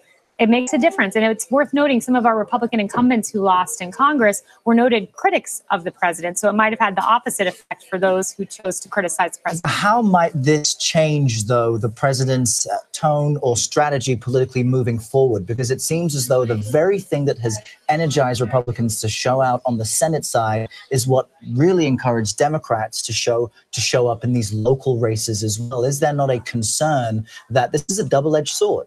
Well, I think there will be a real effort on the part of the administration to engage in bipartisan movement forward. Kellyanne Conway was just out moments ago saying that there will be a meeting in the coming days with our Democratic counterparts because we can't make changes on health care that I think can be bipartisan, on infrastructure, on immigration reform. The president has indicated a willingness to budge on DACA, for instance, legalization. So now it's up to Democrats to get in the room, put our heads down, and let's work on behalf of the American people, because at the end of the day, that's what this is all about. So the early exit polling that we had been seeing put the issue of healthcare at the very top of the list when it came to voters' concerns. You had President Trump out there really focusing the spotlight on immigration and illegal immigration. In retrospect, I mean, obviously, it has been a good night, as we said, sort of a split decision here. Republicans had a good night in the Senate, but not necessarily so in the House. Was that perhaps a tactical kind of miscalculation, or what are your thoughts on that? I don't think it was a miscalculation, but I do think that you're going to see an emphasis on this going forward, because in a lot of polling, it showed number one on people's minds is, in fact, healthcare. The president was one of the only nominees on a Republican debate stage saying from the very beginning, I want to protect pre-existing conditions. He's talked about bringing down the cost of prescription drugs. These are things we can move forward with our Democratic counterparts on if they want to work with us bringing down the cost of drugs. So I think it will be a very big emphasis over the next 2 years. And as you mentioned, time for Infrastructure Week once again. Yes, Infrastructure Never Week. seems to Right. shake from the White House. All right, Kayleigh McEnany, thank you so much, Thank you Kayleigh. both. Really Thank you, appreciate Kayleigh. it. Coming up after the break, Democrats have gained control of the House. And Republicans will maintain control of the Senate ahead. We are tracking the state of the race and what this could mean for the president's agenda. You're streaming CBSN.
Welcome back to CBSN's election night coverage. Democrats have taken control of the House of Representatives for the first time in 8 years, but failed to win control of the Senate.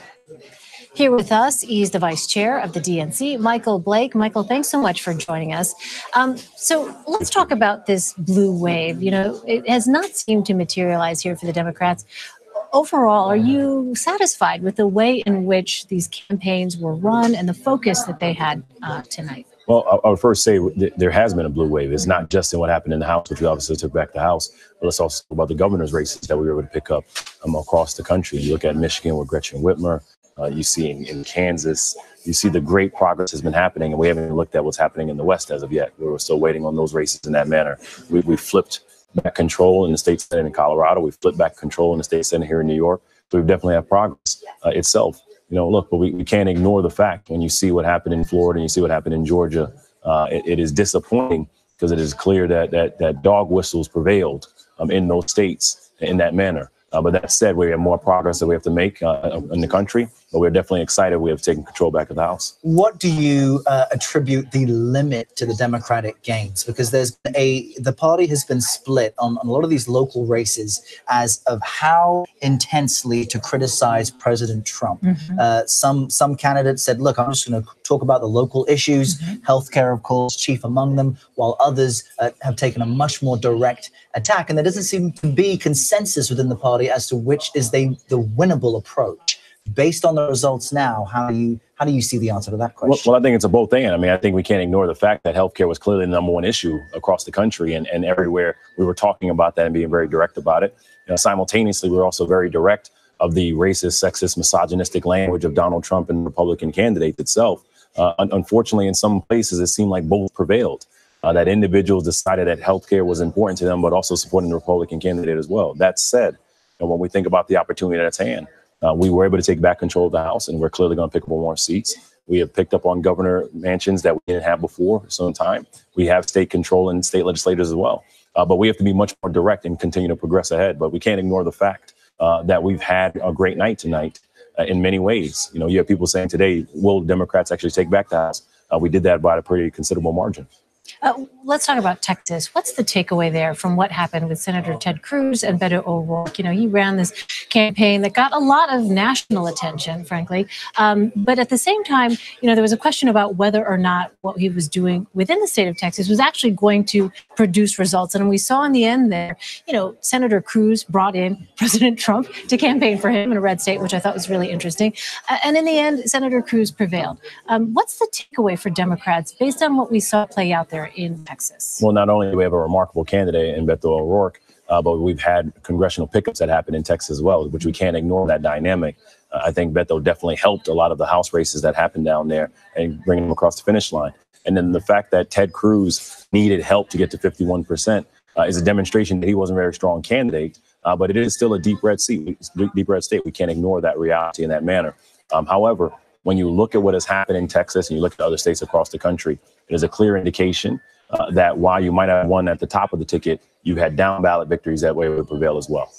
We just want to let our viewers know, as we've been speaking, we want to let you know that CBS News is projecting that the Republican in the Missouri Senate race, Josh Hawley, has prevailed over Senator Claire McCaskill. Again, this is CBS News projection coming in. You know, this was a contest, Errol, that we had been keeping our very close eye on because of the question whether or not in this state, Missouri, where you had a lot of support for President Trump, a Democrat would be able to actually focus on a message that didn't have to do with a national Democratic kind of platform, but instead very hyper specifically focused, Michael, on the issue of healthcare. It appears that Senator McCaskill's strategy did not actually. And McCaskill actually had some ads where she said, "I'm not a crazy Democrat." Right. Some Democrats did not like that. This is evidence that the moderate Democrats in states that President Trump won during the last election are not haven't found that message to carry it forward. How are you reading? This, I would counter that because Manchin won in West Virginia, so it's state by state in that manner. But I think we have to be very direct and real for a second. Yeah. When you talk about healthcare, which we saw happen across the country, we cannot ignore that there's a awakening that we have to reflect on in this nation. That Donald Trump's closing argument was a racist argument of a caravan, and unfortunately, that prevailed in several states.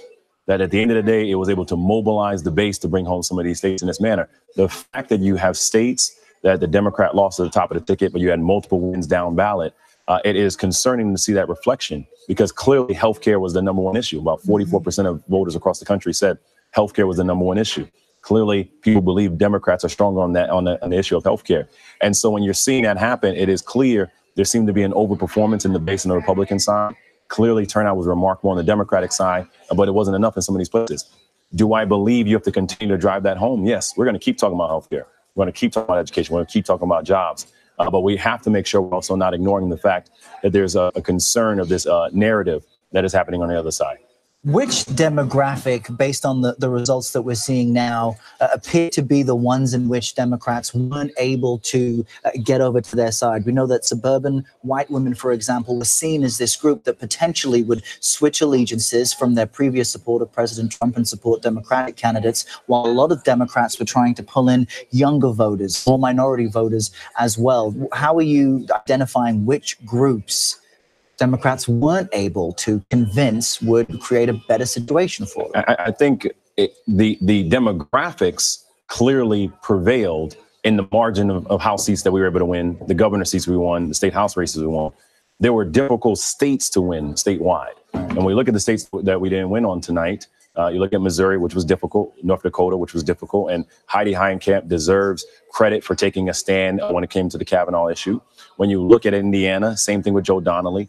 Difficult states to win, but the demographics clearly emerged. There was a heightened increased turnout of women from the Democratic side, of people of color, of millennials. So these things clearly happened. It was just a challenge in some of these states itself. But again, it has variance. You know, the fact that Manchin won pretty decisively in West Virginia is a demonstration of that. The fact that in Florida, it still has not been called in the Senate race, it is clear there's a variance in how people are assessing this in that manner.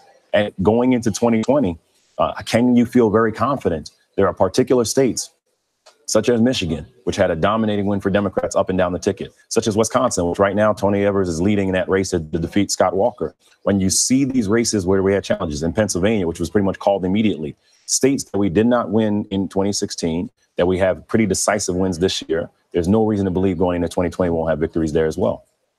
You know, one of the things I wonder about was the president was trying to focus the spotlight on immigration in this final stretch. Democrats maintained their focus on this issue of health care. But I wonder, considering what we've seen tonight, should there have been perhaps on the Democratic side a bit of pushback when it came to some of this immigration rhetoric? Oh, we had pushback. It's racist. I mean, let's just call it what it is. But I mean, during the course of the campaign, right, we didn't necessarily hear the Democrats kind of respond necessarily directly to some of what we've been seeing in the final days. I would disagree. I think we were pretty clear conveying that this caravan was a nonsensical argument that they were making, and that sending our troops down there was irresponsible. But what I do think we saw prevail is that the Republican base seemed to have overperformed, and we have to be mindful of that in that manner. But we have to feel confident of us taking back the House, the governor's races, and other wins we've had as well.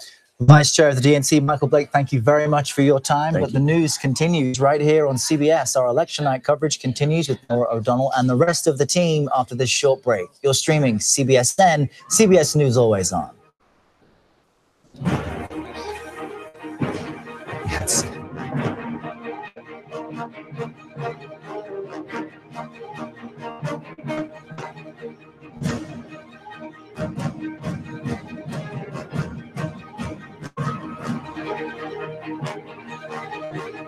I want to change the way things are going. It's a watershed moment in American history. I'm very concerned about women's issues in general. Gun rights, abortion, border. Education and health care. That's it. We are Americans. Our hearts bleed red, white, and blue. Change is coming to Washington. The Democrats have won back the House of Representatives, and with that will come the likely return of Nancy Pelosi as Speaker of the House. But the Republicans will keep control of the Senate. The president tweets, tremendous success tonight, though for the first time he will have to deal with one chamber of Congress run by the opposition party. Major Garrett is at the White House. Major? So good evening. This coming Democratic majority in the House now been officially recognized by President Trump through a phone call, we are told, by a prominent aide to Nancy Pelosi, 11:45 Eastern time, President Trump called Nancy Pelosi, congratulated her on what will become a House Democratic majority when the new Congress convenes in 2019, and said he noted in her remarks a call for bipartisanship. That is the first olive branch extended by President Trump to the incoming likely Speaker of the House, Nancy Pelosi, second time for her. And it suggests a dynamic that is at least in flux, as President Trump, as you noted, Nora, now will for the first time have to confront a hostile House majority that will not embrace his agenda, will take its oversight responsibilities, according to Pelosi, much more seriously than Republicans did, which means investigations possibly of this White House, possibly of cabinet officials, more aggressive than Republicans pursued.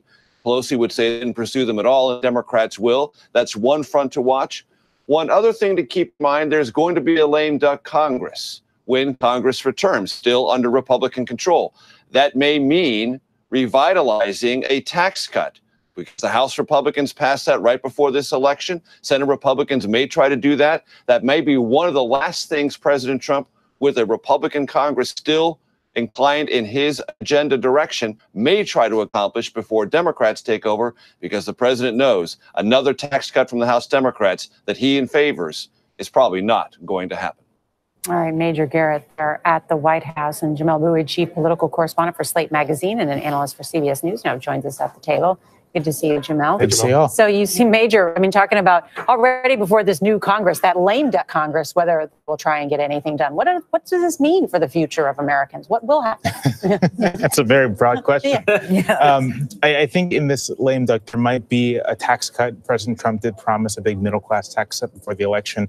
It's entirely possible the Republican Senate would try to go for it, and the Republican House might try to go forward as well. But beyond that, Beyond that, and confirming more judges, really, I'm not sure what else is on the Republican agenda. The noteworthy thing about the past year for congressional Republicans is just how much after the tax cuts, their legislative agenda basically slowed down to just confirming judges. And it's unclear if there's really anything more than that left going into the end of the year. Mm-hmm. Jamel, give me your sense of the appetite for the rank and file in the Democratic Party, but also the Democrats in the House constituency. This, by the way, is constituency where white men are the minority among the House. So for them to do business with Donald Trump, since many of them think that he got to where he's gotten, and maybe even is being successful tonight, by denigrating women, by making racist appeals, this is the Democratic view. How does Nancy Pelosi convince that constituency to make deals with the president? I'm not sure that they can. There's been a lot of talk about how to interpret these results so far tonight. And if you stand back and look at the national totals, right, you're looking at an estimated national margin for Democrats about +8, +8.5 points, which is historically a very large margin in an election. It's up there with sort of recent wave elections. And so you can imagine a recently elected Democratic member of the House from one of these suburban districts who's elected by voters who specifically elected them to stand up to Trump.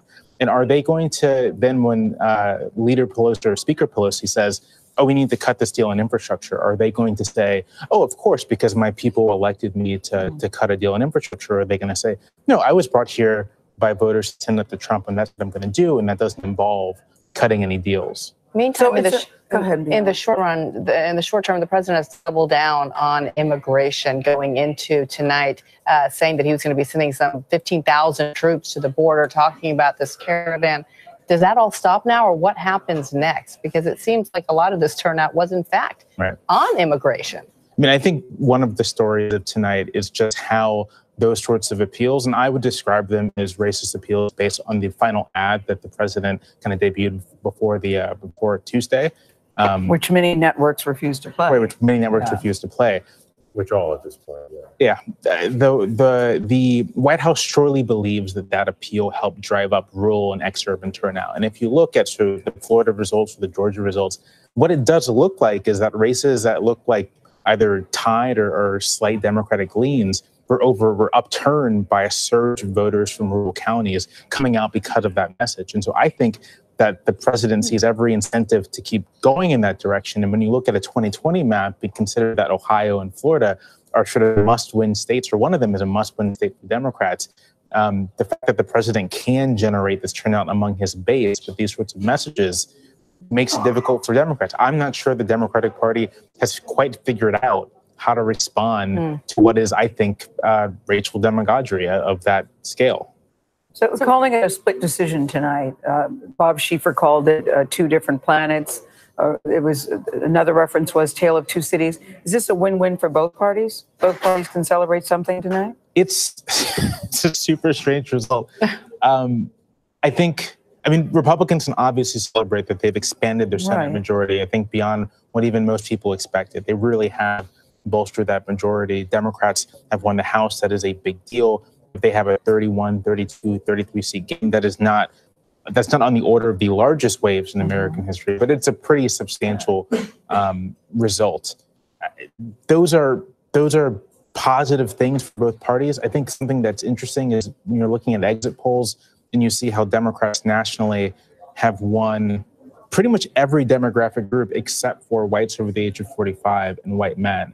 And I think looking forward, that the picture becomes, I think, a little different for Republicans, because what they might be looking at, what might have been accelerated is the party's transition to a party pretty exclusively of white voters in particular areas of the country, in particular regions of the country, with Democrats kind of taking up everyone else. And I have no idea how that plays out. Yeah, and Jamel, I want to just quickly take a look now at the state of Florida, because this is an outstanding Senate race that we are waiting to call. Take a look at just how close this race is in Florida. Jamel was just sort of referencing there. You know, there were polls this morning. We reported on CBS this morning that suggested that Bill Nelson had opened up a wide lead, that in the governor's race, that Gillum had opened, the Democrat had also opened up a wide lead in that race. And then look, you see how close this is when 99% of the vote in what was the most expensive Senate race in the country.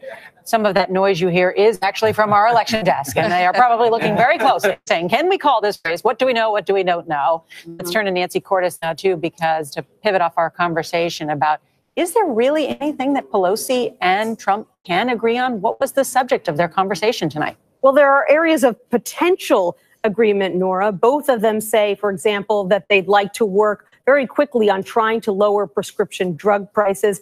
Both of them have said for a long time that they want to work on some kind of infrastructure package. The problem is that both parties have such different approaches to these issues. Democrats, for example, would love to see a huge influx of government spending on big infrastructure projects around the country, while Republicans and the president himself say they'd like to see more private sector investment and just a little bit of government funding. So trying to meet the middle is going to be the big challenge, especially because we have seen Nancy Pelosi and Chuck Schumer and the president sit down and appear to be getting close to agreements on a host of issues, only to have the president get yanked back by some members of his own party who think that he is giving away too much. You're going to have that Freedom Caucus in the House trying to hold him back again if they think he's getting too chummy with their side. All right. So Democrats have now picked up 22 seats in the House as we continue watching races in California here very closely. House races in California, John. Yeah, I'm just waiting for it to click over to 23 so we can finally lock in that 23 magical number Democrats have been dreaming about, just to make it perfectly, fully official, even though CBS has called it. And as you mentioned, those several House races that we are covering in California, let's post some up on the board. In California, 39th. Young Kim, that is a toss-up in that particular race, which we are watching closely.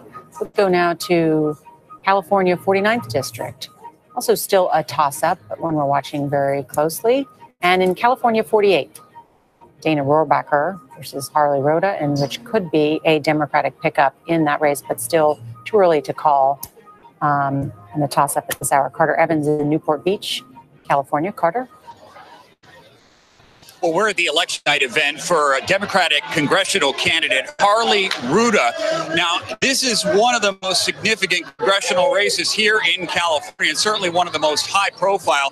He's facing off with incumbent Dana Rohrabacher, who has represented this district, this community, for 30 years. That could change tonight, but the race is still too close to call. There are more toss-up races here in California than any other state in the union, and all of them are for Republican controlled congressional seats right now. There were a lot of lines here in California today at the polls, and that is significant because there are also a lot of early voters here. So the fact that a lot of people lined up to cast their vote at the polls today shows that there is still a lot of enthusiasm. There is enthusiasm building here at this election event right now, although it is still too close to call. This is Orange County, California. We're in between Los Angeles and San Diego. This is a traditionally Republican part of California, Southern California. It's been a Republican stronghold for many, many years, but that could change. And a lot of it has to do with changing demographics. There is a growing Latino population here. There is also a growing Asian population here. At one point, Republicans had 22% more registered voters in this area. Now they only have 1%. All right, Carter ends there. Thank you. There's a lot to discuss tonight. Certainly the Democrats retaking the House of Representatives. What's happened in the Senate, I think, is pretty significant. Sorry, what were we going to say? Well, you were going to talk about the women because 16 of the 22 seats so far are women. Do we call it Ladies' Night? Can we call it that? Or you're a woman? You just did. Sure. You just did, Gail. I won't sing the song, but there is something happening. 16 of the 22 Democratic pickups you mean? Yes, yeah. You know, I think back to the, if you were writing the history of the Trump administration, you have his inauguration, and then the next day you had the Women's March. I mean, a lot of these candidates, a lot of the energy when you talk about women in the Democratic Party came very early on and has been longstanding and thorough. And so what we see tonight really started, arguably more than 2 years ago in terms of getting people involved and building this wave of women in their involvement in the Democratic races. The Democrats went into this with a strategic plan. They said, we are going to try and flip women, white women in particular, voted for Donald Trump in the last election. Let's get them back voting in the Democratic column. They succeeded in doing that tonight, according to the exit polls, and certainly that has helped them in those House races. They recruited a number of women to run on the Democratic Party ticket. We talked about those states earlier, how they're taking back the House. Virginia, Pennsylvania, some women recruits in order to do that. All part of this plan by the Democratic Party that Ed O'Keefe knows a great deal about. Ed? Well, it's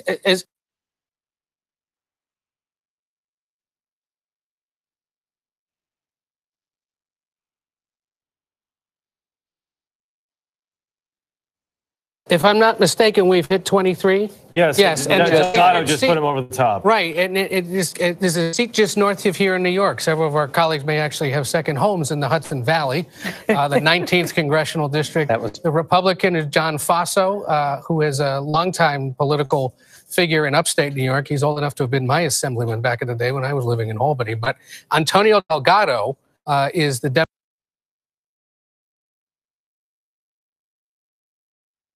who wins this seat. And he's another one of those examples of the organic nature of Democratic recruiting this year. A former rapper, but also a former Rhodes Scholar who moved into the district, raised millions of dollars, cleared a field with, I think, 12 other Democrats.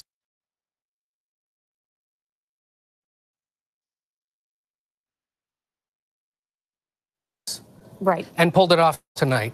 A good example of a swing district that has gone red to blue, blue to red in the past, that went back into the blue column tonight, and we can at least say is the 23rd seat, giving the Democrats the majority. And someone who was portrayed by Republicans in some ads, at least as an outsider, as a well, they quoted his rap lyrics. He was once known as AD the Voice, and they were calling out lyrics from his music that they considered racy. There were some suggestions that he sympathized with Iraqi political leaders during the Iraq War. It didn't work, and he wins tonight. Right. Some poetic justice for Democrats that he is the one that puts him over the top. And Nancy, what's happening in New York 27, the Chris Collins district? So that's the guy who's been indicted for insider trading, good friend of the president. This is the Buffalo area, and it's too close to call, last I was told. He's one of two indicted Republican congressmen on the ballot tonight. Folks in California are familiar with Duncan Hunter from the 50th district, who also faces federal charges for misusing his campaign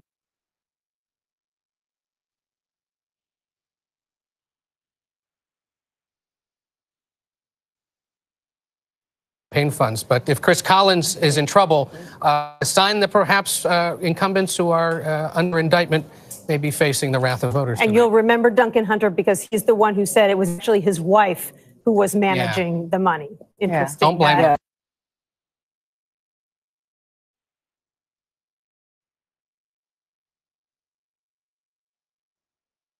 You're never going to win blaming your wife. Gail, if I could just interject. He threw her under the bus. A lot of wives didn't like that, and neither did a lot of men. Yeah. Another way to handle that. No. I'm not pointing at you, Jeff. Okay. But Gail, if I could go back to your ladies night, because I think a lot of governors would say, hey, there are a lot of ladies here that want to, be talked about as well. Yes. 2 new races we can call. New Mexico going to a female, Michelle Grisham. Also, Oregon, Kate Brown. She's the incumbent. She's the first LGBTQ governor of the state as well. So both we can call as winning tonight. All part of the changing face of politics in America. All right, when we come back, we're going to talk about some women running in the Senate, in the Nevada Senate race, and also in Arizona, where 2 women are running against one another.